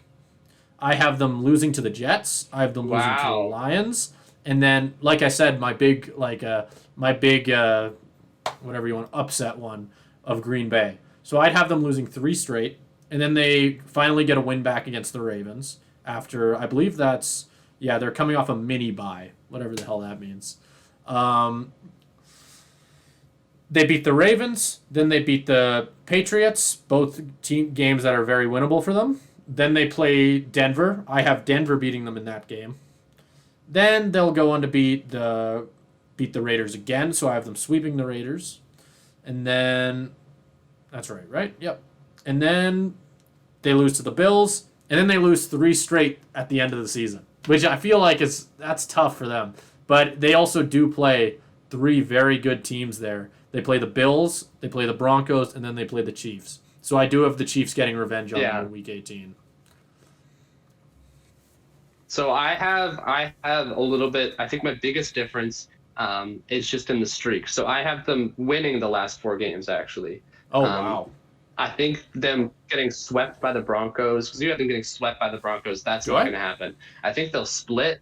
If you get them losing Week 14 too, then I think you do. Oh, you're right. Yeah, okay. I have them. I don't think there's any way they get swept by the Broncos. There's no way. I think they'll split That's with totally the Chiefs. fair. I think they'll split with the Broncos. I think they sweep the Raiders. They're just too good of a team to not win some of these close games. I have them versus winning teams going 5-4. I have them going 3-3 against playoff teams. I just think that this Chargers team, while they do have a really tough schedule and they're gonna play a lot of winning teams, a lot of playoff teams, I think they have it in them to pull most of these out. You think so? I would be quite surprised if they finished below 10 wins. I think they're such a good team. Again, they should have beat the Jags in the playoffs. They should have beat the Jags in the playoffs. They kind of blew that one, which again goes back to my point of how their biggest issue is just having the clutch factor in certain games. They aren't able to quite pull it out. But I feel like this is gonna be the year where they really pull through. And they're tied, so I have them in as the 5 seed, but technically tied with the Chiefs for the division lead. I just don't see how this team misses the playoffs. They are a little bit like the fringe, a little bit on the fringe, like I was talking about with the Ravens, but I'd have a harder time believing that they missed the playoffs instead of the Ravens. Well, I think they're pretty secure in where they're at. With my record, even like I'll agree with you. I now looking back on it, the Broncos beating them twice, that's tough. I'll give them week 17, sure. I'll give them the week 17 win. So that would have them going 9-8, which would bring the Broncos actually down to 8-9 in my record for them. So that would have them just missing with the 8th seed for me. which yeah, I don't know. Like, obviously, I could swap the Green Bay loss. Like, that's an obvious one. Like, I don't know. Sure. If I swap that Green Bay loss, that would mean that they'd make it in. But it's as simple as that. I just have them losing one more upset than one game that they should win. Well, I mean, you literally mentioned the clutch factor. Like, I have them losing a game they should win, and which is going to be the reason that they don't make it for me. Like, it's just, and I don't have an issue. Yeah, and that is the thing. It's like, not when you're looking at this conference, maybe making the playoffs shouldn't be the bar that we're looking at for a good team, because I think there is about 9 or 10 playoff teams in this conference, and the sad fact of it is that 2 or 3 of them aren't going to beat that bar. Because for me in the past, the bar for making the playoffs is about 10 wins. If you can get 10 wins, you're pretty much in. But again, I'm looking at my AFC standings as a whole. I have 10 teams that have 10 wins. Not all of them are going to get in. And so if the Chargers are one of the odd ones out, it makes sense to me. But I don't know. I think if they are one of the odd ones out, I think a couple things would have to go pretty wrong for that. Yeah. No, if you want to move into the. Yeah, we can move on. The one thing that I don't know, they have a tough. I keep saying the same thing. I'm on a broken record out here. Like, it's just they play so many tough teams. It's as simple as that, right? Like you said, there are so many teams in this conference this season, and hell on both sides, that they're just gonna have a hard game against. And at the end of the day, I have them losing pretty much more of those games than they win, which I don't know. I feel like the more I talk about it, the more I'll feel like I'm just putting my foot in my mouth. So we can move on if you want to. It's the only one we have left being the Chiefs, right? Is this just the Chiefs? Yep. Okay. Yep. Give me your reason on why the Chiefs are good. I will actually do a little bit of. Well, I'm not going to say that I'll do the opposite, because obviously the Chiefs are good. Nobody's going to debate that. But I do think I do see a little bit of a step back. I have them going 12-5. That's still good enough for the number 2 seed in the conference. So obviously still a very good year. But I do think they're in for some tougher competition. Now, this is how the Chiefs season normally goes, and I had it going the same way here. They tend to struggle a little bit at the start of the season. I'm looking back at their past few years. Do you remember in 2021 that they went 3-4 in their first 7 games? Not many people do. You remember last year when they lost to the Colts? And I think I do remember that one. They're 4-2, still a pretty good record, but nothing Chiefs like. Going back, like, geez, they went 14-2 in 2020. Oh my God, they were good. But still, like, losing to Las Vegas early on in week 5, they're much better down the stretch than they are in the first little bit. And they play some tough teams in the first few weeks. Oh, yeah. They played the Lions, the Jags, the Jets, the Vikings, the Broncos, the Chargers, the Broncos, the Dolphins. The only team that I think is a pretty gimme win for them is the Bears. All of those are really tricky. So when I say their record is getting worse and it's a little bit of a step back, it honestly isn't an indictment of this team getting worse. It's that their competition is just really, really good this year. And they're going to drop a few of them. So that's where I have the 5 losses in. And I also have them losing like the last game of the season, because who really cares at that point? They'd already had the division locked up. You know what's the funny thing? I actually think that last game of the season would be the difference between me and you. Where with because I have them winning that game, but not really for any particular reason. Like, that is probably the only difference between me and your records, because I agree with absolutely everything you're saying. Like, I have them going 13-4. I don't know if I said that yet, but I have them pretty much dominating. They're gonna look Chiefs-like. Like, that's the one difference I have. Like, you have said you have them starting slow, which is totally fair based on history. I actually do have them going. I have them beating the Lions, beating the Jags, and then beating the Bears. So they start 3-0 for me. I do have them dropping that 4th game against the Jets. I actually have them losing 2 I straight. do too. I have them losing to the Jets, and then I have them losing a bit of a shocker to the Vikings, and then bouncing back against the Broncos. And actually, you mentioned them struggling early. I have them beating the Broncos, and then immediately losing 2 straight again. So their first 4 losses are all going to be before week 9 for me. Which, the funny thing is, the more I look at their schedule, the more I stand with it. That would have them winning, I think, 8 straight. Let's find out if Simon knows how to count. 1, 2, 3, 4, 5, 6, 7, 8. Is that 9? Sure. 8 or 9. I know how to count. Anyway, like that really is indicative of how good the Chiefs were last year and are probably going to be this season. Like, there shouldn't be any controversy when I say that they will go on an absolute tear. Because they're the Chiefs. Yeah. They're the Chiefs. You can't predict them to do really, like, if you don't. The funny thing is they are in a nuts division. Just, the Chargers and Broncos are 2 very good teams, obviously. But if you predict the Chargers or Broncos to take that number 1 spot for them, I honestly think that alone is nuts. Because I feel like the Chiefs have such a firm grasp on that number 1 spot that it shouldn't be controversial at all to say that they're going to do just fine. I have them technically losing 1 less or 1 more than they did last season. So that's it. If you want to call it a drop-off, you can call it a drop-off. I think it's just an increase in... it's not necessarily anything to do with them being worse. It's more just, what else can you say? It's just the competition. Yeah. We're going to keep saying it, and it's because it keeps being true. Yeah, and it's the kind of thing, because I have it very similar that they win their last 6. So, I don't really have anything else to add. They're going to be good. They're going to lose a couple more because the competition is better. They're playing a lot of really tough games that I think they'll win a lot of, but not all of them. It'll be an interesting season. They'll give us some good games. And have them winning the division coming into the number 2 seed. Nothing too shocking. Do you want to move into our last division? AFC East. AFC East, yeah, that's right. Okay, yeah, we can do that. I actually have this as probably my most competitive one, which says a lot.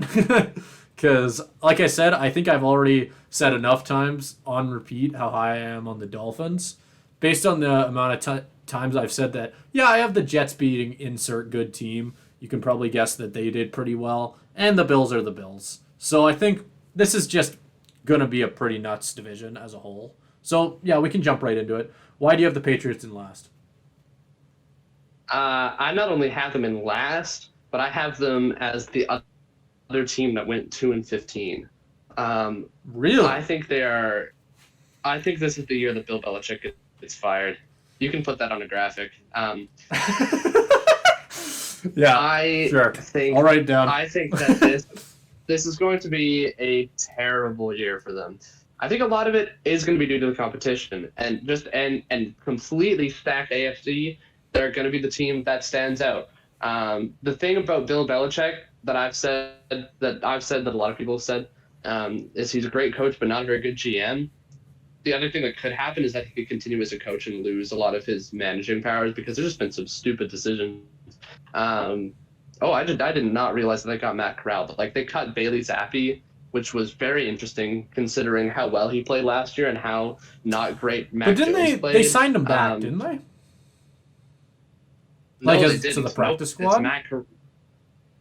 I don't know. I don't know if they've got it on. They have him in some form still, because I remember hearing about that. Unless somebody else picked him up. Okay. Yeah. So they still technically have him. I think he might have made the practice squad, but still. Yeah. Still, anybody can claim him at this point.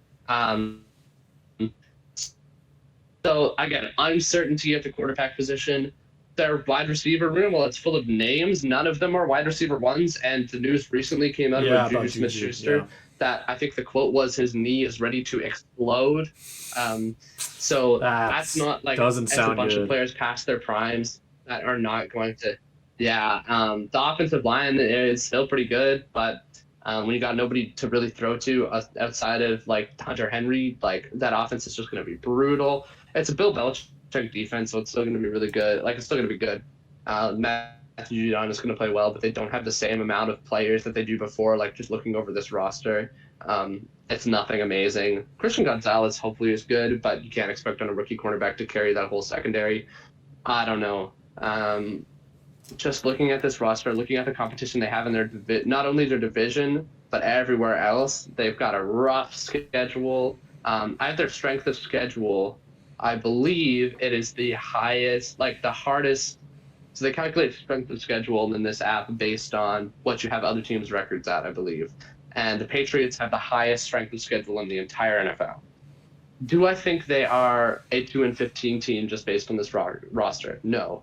But based on the schedule that they have combined with the lack of talent, I think that is not that much of a stretch to say that they're going to do pretty awful. I don't know. I maybe add the Bill Belichick thing is a little bit strong off the top, but I don't know. I feel like it's not going to be a good season for New England. No, I don't disagree with you. Obviously, I have them in last for a reason as well, but I don't have them doing anywhere as bad. I have them going 7-10 actually, but that's just because when I think of New England, I think of them as more like slightly below mediocre, but I don't think they're 2-15 bad.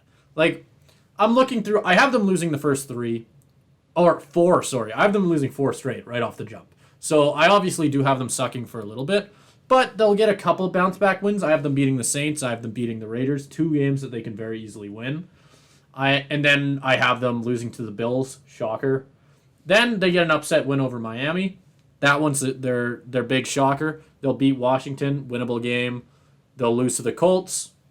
We already spoke on how high I am on the Colts with mostly hope, but we'll see what happens. Then I have them losing to the Giants, losing to the Chargers. They'll beat the Steelers, whatever. That's another one that's kind of like what have you. Lose to the Chiefs, lose to the Broncos. Then at the very end of the season, I have them pulling 2 upset wins out of nowhere because that seems like a very Belichick thing to do with them beating the Bills and the Jets. But that's pretty much their like the funny thing is like I could see them going somewhere between 7-10 and 5-12 solely based on those last 2 games because those last 2 games are 2 games that they could totally lose. Right? Like and that's really all it comes down to. I just don't see a lot of wins on this schedule. Like, a lot of the teams you look at and say, oh, they should win those games. I don't know. Like, I have them beating the Raiders. But other than that, I'm looking all over the place, and I'm just like, that isn't really winnable unless it's an upset. That's not really winnable unless it's an upset. And even some of the lesser teams, like you talk about the Commanders, I think the Commanders can beat the Patriots. That's the thing. I'm just looking all over, and this offense is just going to be so, like, dead in the water that I don't see any way that they can pull anything off. Most of the games I do have them winning are because it feels even. And whenever I see like a really even game, obviously you've already spoken on how you think Bill Belichick's going to get fired. But I still feel like I give it to the team with the better coach, which should say something about Bill Belichick, right? I give it to the team with the better coaching. So, I don't know. I don't think they're going to do as bad as you're saying, but 7-10 is definitely their ceiling. Like I feel like you maybe shot a little bit too far through the floor though, a little bit. I don't know if they'll be 2-15. I don't know. I wouldn't be shocked if they were one of the contenders for the first overall pick. I'll stick by my guns on that. Oh my god! I don't think they're going to be very good. Imagine if Caleb Williams goes to the Patriots. What a world! I think I'd be pretty yeah. Oh god, that would suck. Yeah, that's the prediction you're making there, because let's say they do get the first overall pick, they keep Bill Belichick around. How much do you want to give Bill Belichick, a young guy like that? Holy crap! Yeah, no, like it could happen though. It could happen. Though. It could happen. Totally. Running for it. I don't know. I think the Cardinals are a lot worse of a team. My prediction right now for the team that I think would probably get the first overall pick if I quickly scan through my beautiful little thing here. Yeah, I have the Cardinals pretty much. Yeah, no, the Cardinals pretty much win it. Yeah. And I feel confident. Cardinals play 2 games against the Rams, though. They have easier competition. I don't Oh, for know. sure. Yeah, Records like don't. just being in the NFC, they do. I just think that the Cardinals are a significantly worse team in pretty much every single spot other than the quarterback position. Yeah, I would agree, but I think that record wise, they're gonna fare just like a game better. At least that's what I have. Anyways, let's move on to the number 3 team. Who do you have at number 3, and do you have them making the playoffs? I do. Funnily enough, my number 3 team is actually the Jets. And I do have them making the playoffs. They are technically the 6th team in the conference. I have them 6th as well. Yeah. So you have 3 teams making the playoffs here as well? I do not. You do not. Oh, okay. So anyway, I have them going 11-6. So which feels pretty fair for them. I could see them doing better. I'm really high on this Jets team, and I know how much it has been documented, your hate of Aaron Rodgers. But if we see like 80% of a good Aaron Rodgers with the weapons that he's got this year, holy crap, this will be a really good team. And sure, they're probably in the toughest division out of all of them. In this season, I think this is going to be an absolute ridiculous division. But I'm so high on them. I think they'll be really, really good this year. They've got a very good mix of vets and young guys. I think it'll be great. I think they'll be very good too. So I have them making the playoffs. I have them as the 6th seed as well, actually, at 12-5. And yes, I don't like Aaron Rodgers that much. I do think he's overrated. I think he's not a great person, but he's still pretty good at football. It's the team around him that is just completely stacked. That he has amazing weapons on offense, a pretty good offensive line, and then just a defense, especially secondary wise, that is just stacked to the brim with great young pieces. I'm looking at a Quinnen Williams, obviously Sauce Gardner, DJ Reed is amazing. Jordan Whitehead coming over from Tampa Bay. Just look at it like this. Can you even think of the last time that Aaron Rodgers had a team even equivalent to this? No. Exactly. No, not and at all. Obviously, we're not going to get the Aaron Rodgers of prime MVP Aaron Rodgers. I don't think he's going to go back to that. But I still think he is easily a top 10 quarterback in the league. I know that's something that we fought on when we were looking at that ranking earlier in the offseason. But I still think he's easily still that guy. I think that he'll be just fine. I think that the Jets are going to be a absolutely incredibly hard team to beat. Because when you have a veteran quarterback like that, give him all the weapons in the world, even if A-Rod's arm is diminished to hell and back, it doesn't matter to me. This is going to be an insane team. He's got so much. He'll make it work. Whatever he ends up managing to pull out of his ass for this season, he'll make it work. If they weren't in such an incredible division, I think they'd do a lot better than 11-6. I don't know, man. This is going to be a fun team. I think I'm going to tune into a lot of Jets games this season just to see how A-Rod does. Especially that Week 1 game, Bills versus Jets, is probably going to be one of the more entertaining games all season. And then obviously, after that game, I have them I have them losing to the Bills in Week 1, which is totally just coming from the fact that A-Rod, new system, I'll give it to the Bills there. Give A-Rod a game to get back and used to, everything. And then I have them going the Jets winning every single game from Week 2 to Week 10. And then I have them losing to the Bills again, which is weird to me because I don't know why I have the Bills beating them twice. I don't think that that's something that I completely disagree with now. So I think I'm going to actually swap that, which would mean that they'd go 12-5 and actually end up holy crap.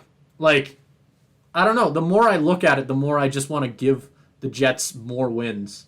I have them losing. You know what? Screw it. I'm giving them another one because I had them losing an upset to the Browns in Week 17, which I don't think is going to happen. And then I have them losing in Week 18, which I think is fair. They'll probably sit some guys. But, I mean, other than that, it's mostly they're going to dominate. Again, I have no issue. I think they will too, and I think they will experience a couple hiccups along the way. The way I have it going is that I have them winning their first 5 and then experiencing some road bumps, a 3-game skid against 3 playoff teams, Eagles, Giants, Chargers. I think that'll be how it is with this team. They're very hyped up. Obviously, there's a reason Hard Knocks picked them. It's going to be a very interesting team to watch, lots of personalities.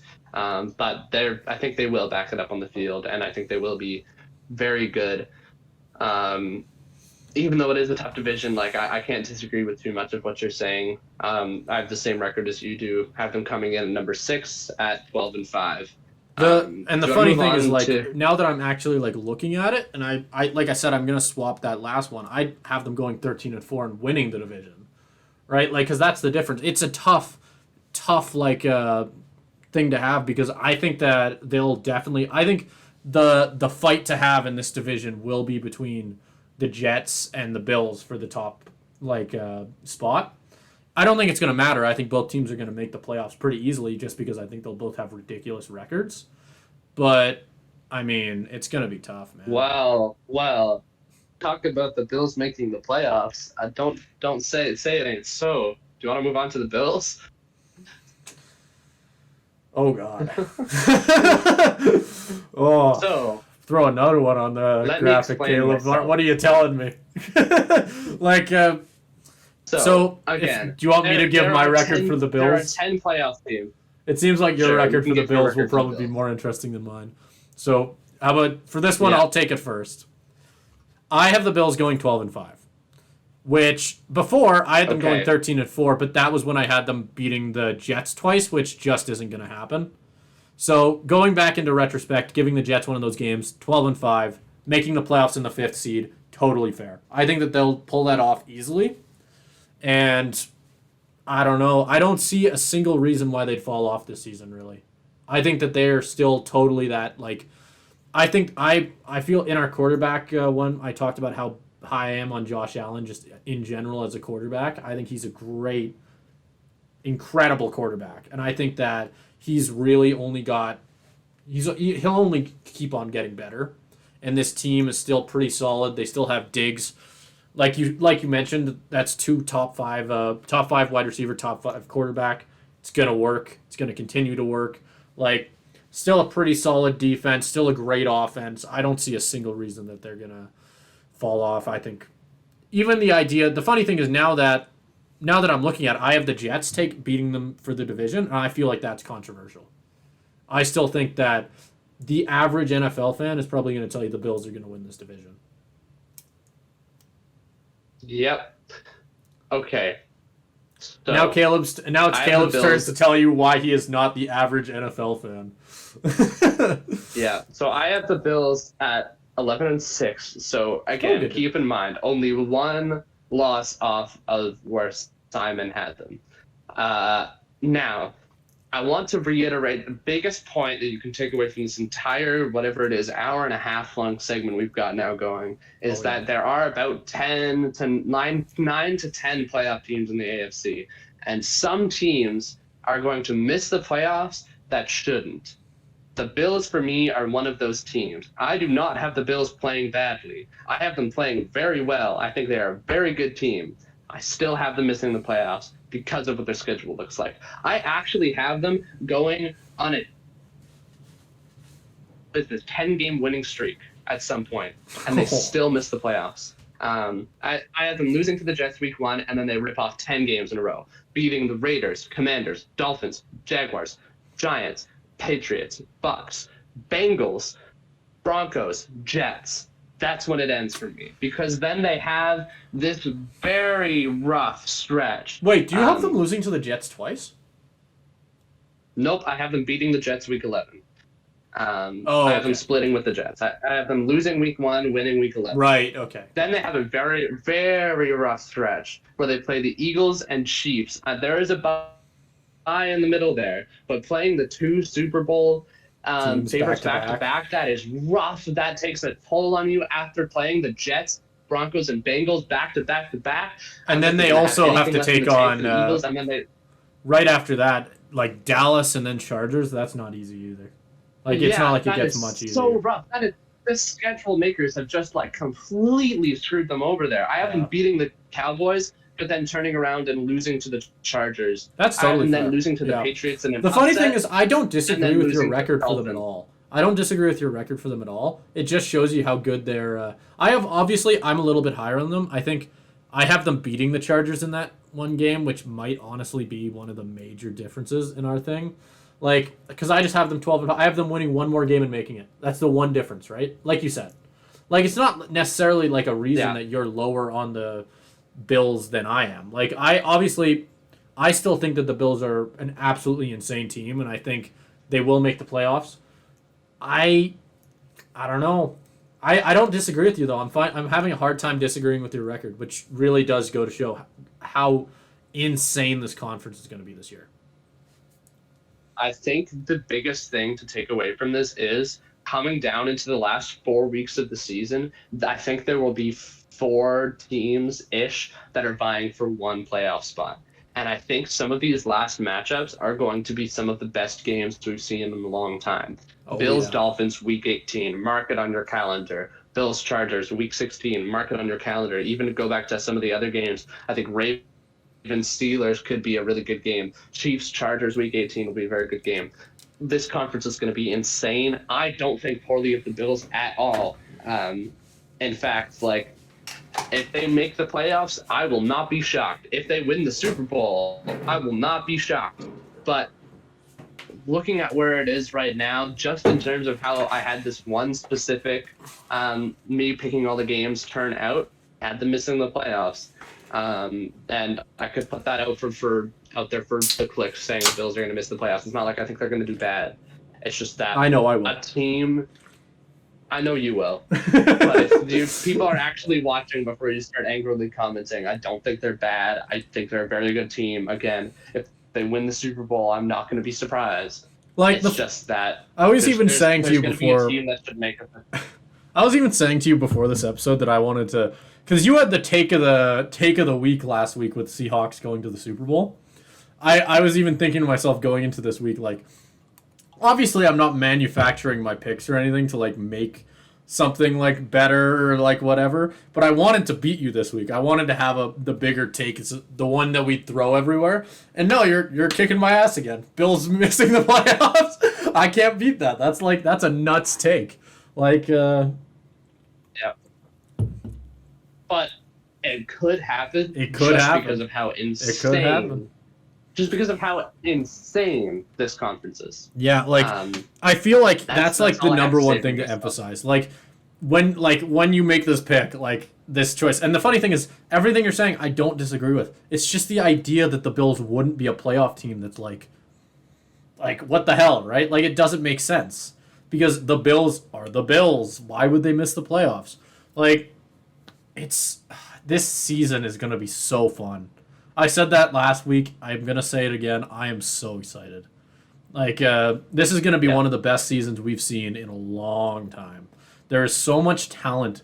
Like, we've talked a ton about the AFC, but we had a hard time with the NFC as well. The NFC was no slouch either. Like, everybody's acting like the NFC is going to be weak. It is not going to be weak. It's just...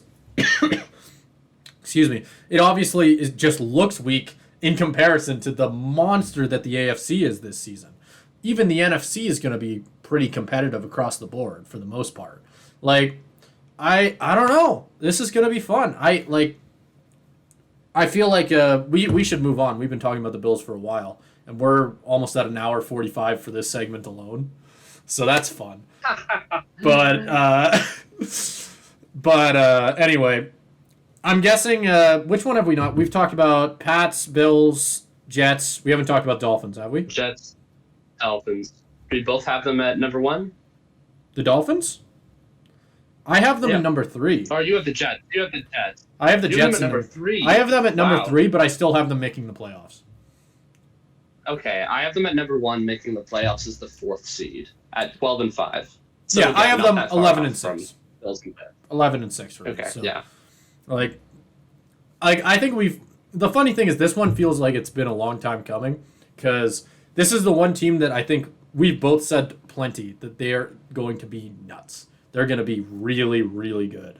Like, I know that I've said before that I'm really high on Tua. I feel like every single season I've been waiting for him to just go off. And last season we got to see a little bit of that. I think he's just going to be even better this season, especially if he can avoid injuries. I don't know, man. I'm excited for this Dolphins team. We've got it's going to be fun. This division is so stupid. Why does this exist? Yeah.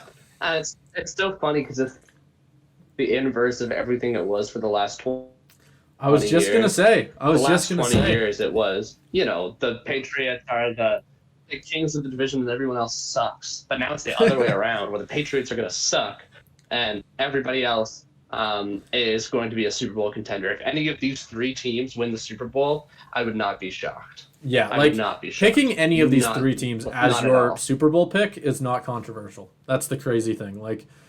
And when there's three teams that could win the Super Bowl in one division, what are we doing? Something's up. I feel like the funny thing is, like you mentioned, all three of these teams have sucked for the last 10 years, and the Patriots have been dominating this division. I feel like we should have seen this coming. With how long the Patriots were dominant and with how long these three teams sucked, it should have been. Usually that's how things work in sports, right? Obviously with draft picks kind of just. Eventually we should have expected a swap. But holy crap, I don't think anybody saw this coming. It's going to be fun. That's all I got to say. I'm going to keep broken record over here, but I am so excited. Yeah. It's gonna be really good. Okay. Is it time to get to the playoffs? Our playoff predictions? Yeah. I'm gonna have to go back and fix some stuff, I think. About who's gonna lose to the Seahawks in the Super Bowl? Sure, buddy. I'm gonna have to go back and redo my picks. So if you want to give me a second to do that, I'll do that quickly. Okay. Do you want me to go through my wild card picks then? Sure, go nuts. I can do that in the meantime. Okay, So in the wild card round, I have first my 4v5 matchup is the Dolphins at 4 versus the Chargers at 5. As much as I really like the Chargers and I think they're going to be a really good team, I'm going to say this for all of these matchups because just picking these AFC playoffs is just a complete coin toss for all of them. Because all of these teams, again, I could see winning the Super Bowl. Yeah, and we did mention that I could see the Chargers winning the Super Bowl. Yeah, yeah, and that's what's so tough. And you want to hear the funny thing is, one second. Run through your six. Run through your 6 teams quickly.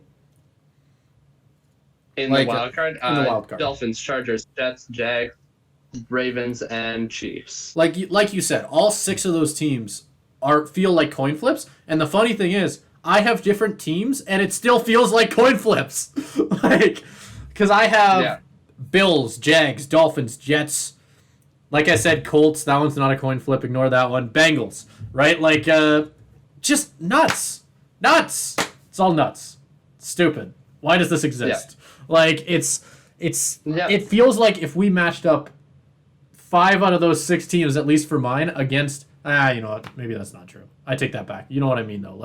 It's just nuts. The entire thing feels like you're just feels like I'm playing roulette. That's what it feels like. Yeah. Yeah, it really does. So with these playoff picks, again, take them with a grain of salt because they can so easily go the other way. That, don't. It's impossible. Hold us both to these Super Bowl picks. If we get them wrong, you have my full permission to kill me. At the stake. Okay. Yeah. It is. Considering I've already picked the Seahawks to make it to the Super Bowl, I'm not offering that same deal. But okay. Did you already go through your full wild card? I have not. Okay. So Dolphins, Chargers. I'm gonna have the Dolphins. One second. You're glitched out there. Did you say Dolphins over the Chargers? Even a small home field advantage. Dolphins all overcharged. I have the Jets and Jags up next, which will be a really good game. I have in that game, I have the Jets pulling. The Jets are the 6th seed on the road. I have them pulling away with a win in that one, just because I think this Jets team is more ready to be playoff caliber now versus the Jaguars, which could take a couple years in a conference as good as this. And then, but again, still a coin flip, really. And the only game that I think is not close is the 2v7. So you have Colts, I have Ravens, I have the Chiefs beating them pretty handily, and I assume you have the Bengals beating the Colts pretty handily in that one. Yep. So if I want to, well, you just spoiled one of them. Jeez, asshole. So right off the bat, I have Bills versus Jaguars. This one is probably, to me, well, even like the next one is a pretty big coin flip. I actually am going to give it to, in my opinion, more the underdog in this game. I'm actually going to give it to the Jags over the Bills. Just, honestly, just for fun. I'm going to give it to the Jags over the Bills, honestly, just because, like, somebody needs a really big upset here. Then we get into Jets versus Dolphins. As I am on the Dolphins, I'm going to give it to the Jets. I know you had the Jets moving on as well. Like you said, they're a more playoff-ready team. As good as I think Tua is going to be this year, I still think that A-Rod is just I trust him more as a playoff QB, and it just comes down to that for me. It'll be a really close game, just like most of these, but I mean that. And then the Bengals will shit on the Colts 40-7, and that'll be it. Yeah. We can move on to the next one. Do you want to give your divisional picks first? Yeah. So divisional, I've got 2-seeded Chiefs at home against the Dolphins. I actually have the Chiefs losing this game. Wow. It'll be the biggest upset of the playoffs, other than the Seahawks going to the Super Bowl. But it'll be the biggest upset of the playoffs. On the AFC. I don't know. I feel like Tyreek Hill is going to go off in this game. The revenge game factor will be real. I think there's going to be, like, the Chiefs are going to be in the Super Bowl competition for the next 10 years because they have Mahomes. They're going to drop a couple. This could be one of the years where it's just not their year. They get upset by the Dolphins, who have historically played them pretty close. The other one is not going to be as close, the Jets against the Bengals. I think the Bengals take that one. Ooh. It'll still be a close game, but I think the Bengals are just a complete, like, they are ready to win the Super Bowl. And the Jets, well, they're a very quality team. The Bengals have the better quarterback. They have the better offense. And their defense is maybe not up to quality with the Jets, but they will get it done where they need to be. I have the Bengals moving on from that one. Honestly, I have very different picks. I think I pretty much have the opposite of you, actually. But I totally get it. Like, I'm just as high on the Bengals as well. I think they're going to be nuts. I think that I am going to give it to the Jets. Solely because it all just comes down, I keep saying this, but I think that this Jets team really has it. I think that, like you said, like, you can give, if your playoff, or if your Super Bowl prediction is from that division, like any of those 3 teams, it's fair. Like, because it's just true. Like, those 3 teams are going to be insane. I have the Jets beating the Bengals, even if it is a bit of an upset. I think that it's going to be a really close game. It's going to be a really offensive game. But I don't know. I have A-Rod coming on top on this one. And then in the second one, Jags versus Chiefs. I think this one's going to be super close too. I'm going to give it to Mahomes. But I don't necessarily... both of these are coin flips to me.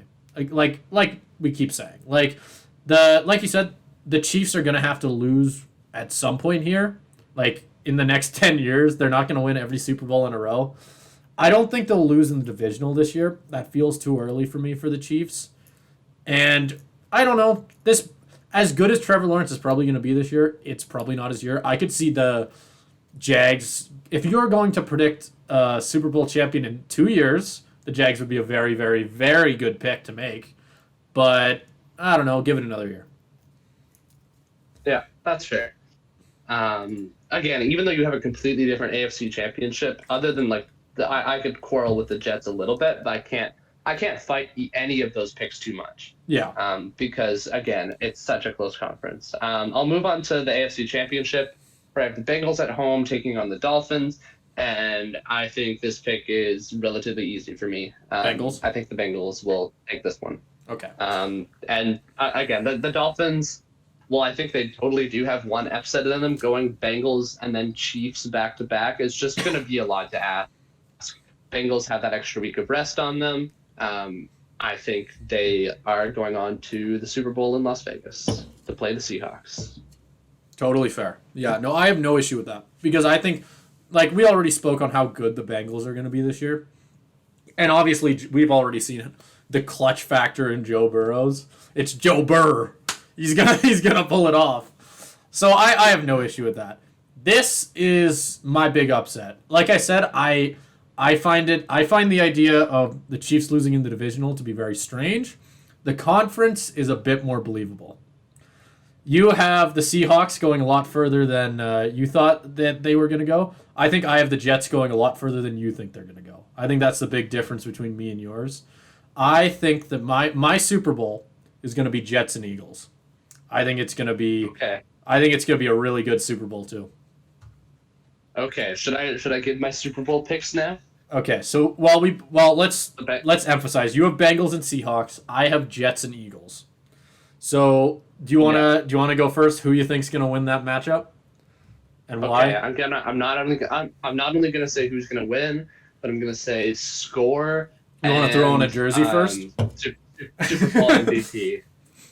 No, because I'm not gonna predict the Seahawks to win. Oh I'm shit! gonna predict the Bengals to win the Super Bowl. Yeah. I can't. You can't in your right mind. As mind. much as I love the Seahawks, I think anybody who other than the Eagles, I think anybody who the AFC comes up against in the Super Bowl is going to lose. I don't think anybody in the NFC Totally really fair. That's the has what it thing. takes. Yeah. The funny thing is, I kind of agree with you. I actually have the Jets winning the entire thing. I think that A-Rod is finally going to get his second Super Bowl after like a decade. And Wow. which would mean that the Eagles lose two Super Bowls in a row.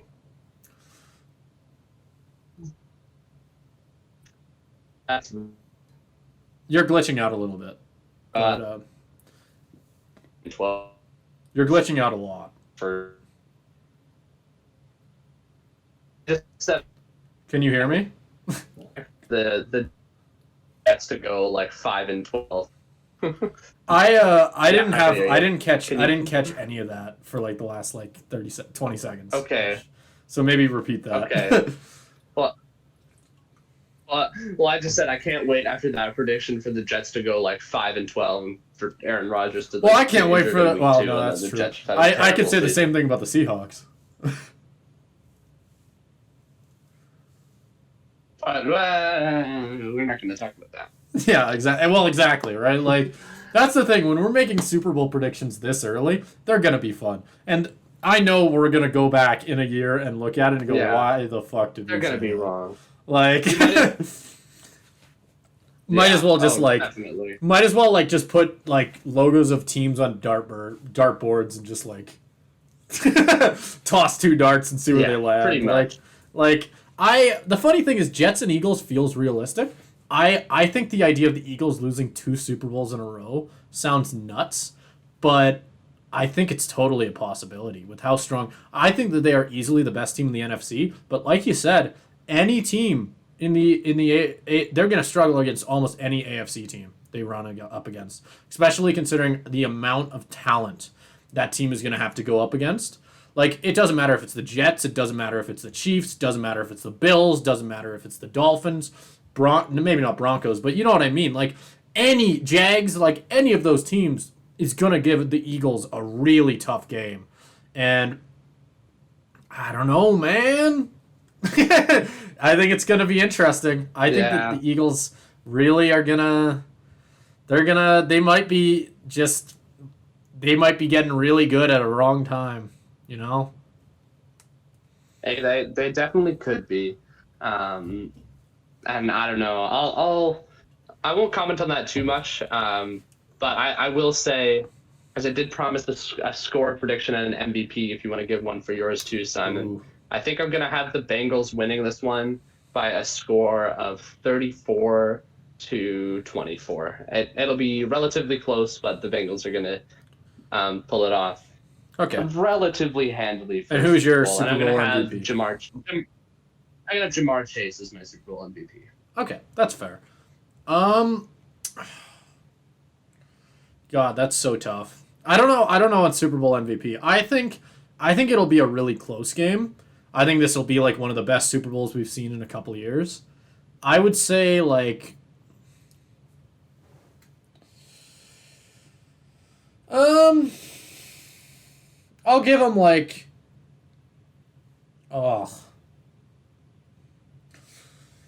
28 to like I don't know, 24. 28 to 24. I'll say that. So they'll win by like I hate that score. You hate that score? I hate that score. It's Super Bowl 49 score. Oh. Okay, I'll have 28 to 24. I think that Super Bowl MVP, I don't know. That's a pretty defensive. I don't know. I have a hard time giving a. Just give it to A-Rod. Why not? Sure. Come on, say something bold. Give like. What you want, CJ like Mosley Sauce Gardner, Garrett Wilson, like?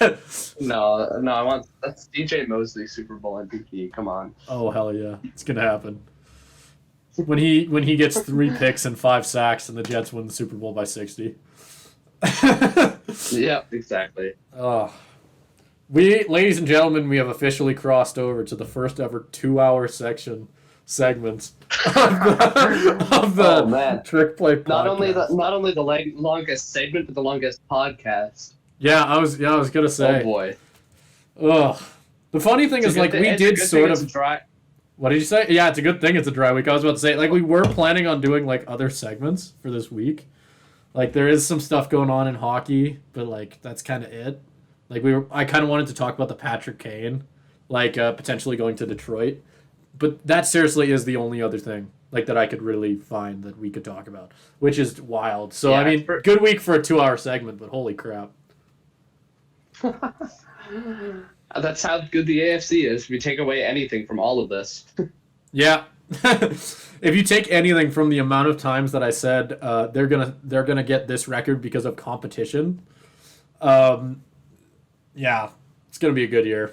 Lot of upsets, a lot of crazy games. It's gonna be nuts. Yeah, it certainly will be. Yep, and we'll be alongside you every week for every part of it. So make sure to stick around. If you lasted 2 hours through this bullshit, man, I don't think anybody's listened to us at this point. Like, oh god, no. It's all right. Man. Well, if you there's probably like some guy in like North Dakota, like if you have like really bored this far in the podcast, leave a comment. How do we get them to leave a comment saying that the Seahawks are going to win the Super Bowl? Nobody would say that otherwise. Or just say like Geno Smith for MVP or something. Another thing nobody would say. Yeah. let us know you're here. Let us know. Exactly. Is. Yeah. Thank you so much to everybody for sticking us out to the end. I know it's been a very, very long podcast, the longest one we've ever had, all on one thing. Yep. So thank you so much if you are at this point. If you like what you saw, don't worry, the NFL season's just getting started, so we're going to have lots of coverage on that. And don't worry, we haven't forgotten about the other sports as much as it may have seemed like it. We're going to have more regular MLB, NHL, NBA coverage. I think when during the preseason, it's so tough to cover other sports because for the NFL, because the NFL is right around the corner. And the second that we get into like some good playoff baseball and like wild card and like the last couple weeks of that, we're probably going to talk a lot about baseball, and like once hockey and basketball get started, everything it'll balance out.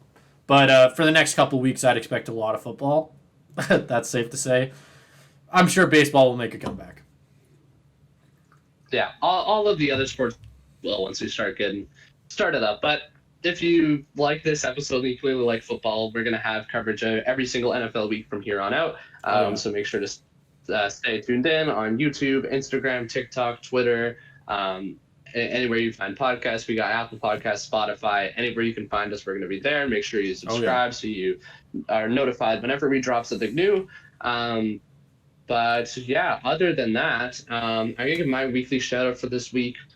It's going to go to my good old friend here, Coke Vanilla. Now, you may think Coke is pretty good on its own, right? Yeah, it is. But you haven't tried Coke Vanilla yet. This thing takes it up to another level. I don't know what it is about the vanilla taste specifically. I actually don't think I've seen those in store. Oh, it's so nice. And I will give a shout out kind of to the place that has it. There's a place right down the street from where I am in Vancouver, that sells a lot of like novelty drinks like this, and I got it in this huge like box, which is super cool. The one thing that's not super cool is because I think they have to import it from somewhere, which means that the prices are through the roof. I got this big box right here. It's really nice, but this also cost me like $20. Holy so that crap. part wouldn't recommend. If you find like just it's being sold somewhere randomly where you can just buy a bottle or buy a can or whatever, try it out. It's very good. Don't get scammed like I did though. Yeah, don't get scammed like I did into well, I mean, I'm getting like $40 on novelty. 2 weeks in a row. Simon's giving his shout out to San Pellegrino, pulling me through. If you needed caffeine to get through this episode, don't worry, you're not alone. These things cost so much money, but they are so good, and I love them. Cheers to Future Simon. Future, exactly. Future Simon will be drinking one of these while editing it too. Don't worry. I am like, these things are great. I'm drinking the blood orange one because they slap. Yeah, that's my shout out. Yeah. We got to come up with better shout outs. We do, but yeah. We did a 2-hour podcast. This is the best you could right now. Oh yeah, my brain is mush. Yeah, mine is too, and probably everybody who is still listening. They've heard me repeat the same thing about every team enough times now. Okay. Well, next week it'll probably go back to the same formula as before with the regular 10, 20-minute segments. We'll go back to that, so don't worry. You won't have to listen to us talk about football for 2 hours, at least not regularly. Maybe, obviously, later in the seasons, like I said, for other sports, we'll actually like probably do similar. Like going into the NFL season, it made sense to do very NFL-heavy episodes. Once we get into like the really good part of baseball that everybody loves, playoff baseball, we're gonna probably do a lot more MLB stuff. I think we'll probably do something similar for the playoffs for MLB. I think we'd have to like do some sort of predictions. So we'll see what we can do with that. And then once we get around like March, April, we'll probably do the same for hockey and basketball. So it'll definitely all balance out, like I said. So if you like these episodes more, they'll happen every once in a while, but definitely stick around for our other segments. It's gonna be great. It's gonna be good. My brain ain't working no more. All right, everybody, go rest your brains and go rest your brain. Unless you want to like watch another episode because you hate yourself, do that too. But like, don't hate yourself. Okay, you can do that too. But otherwise, we will see all of you next week. Yeah, see you next week for less NFL action.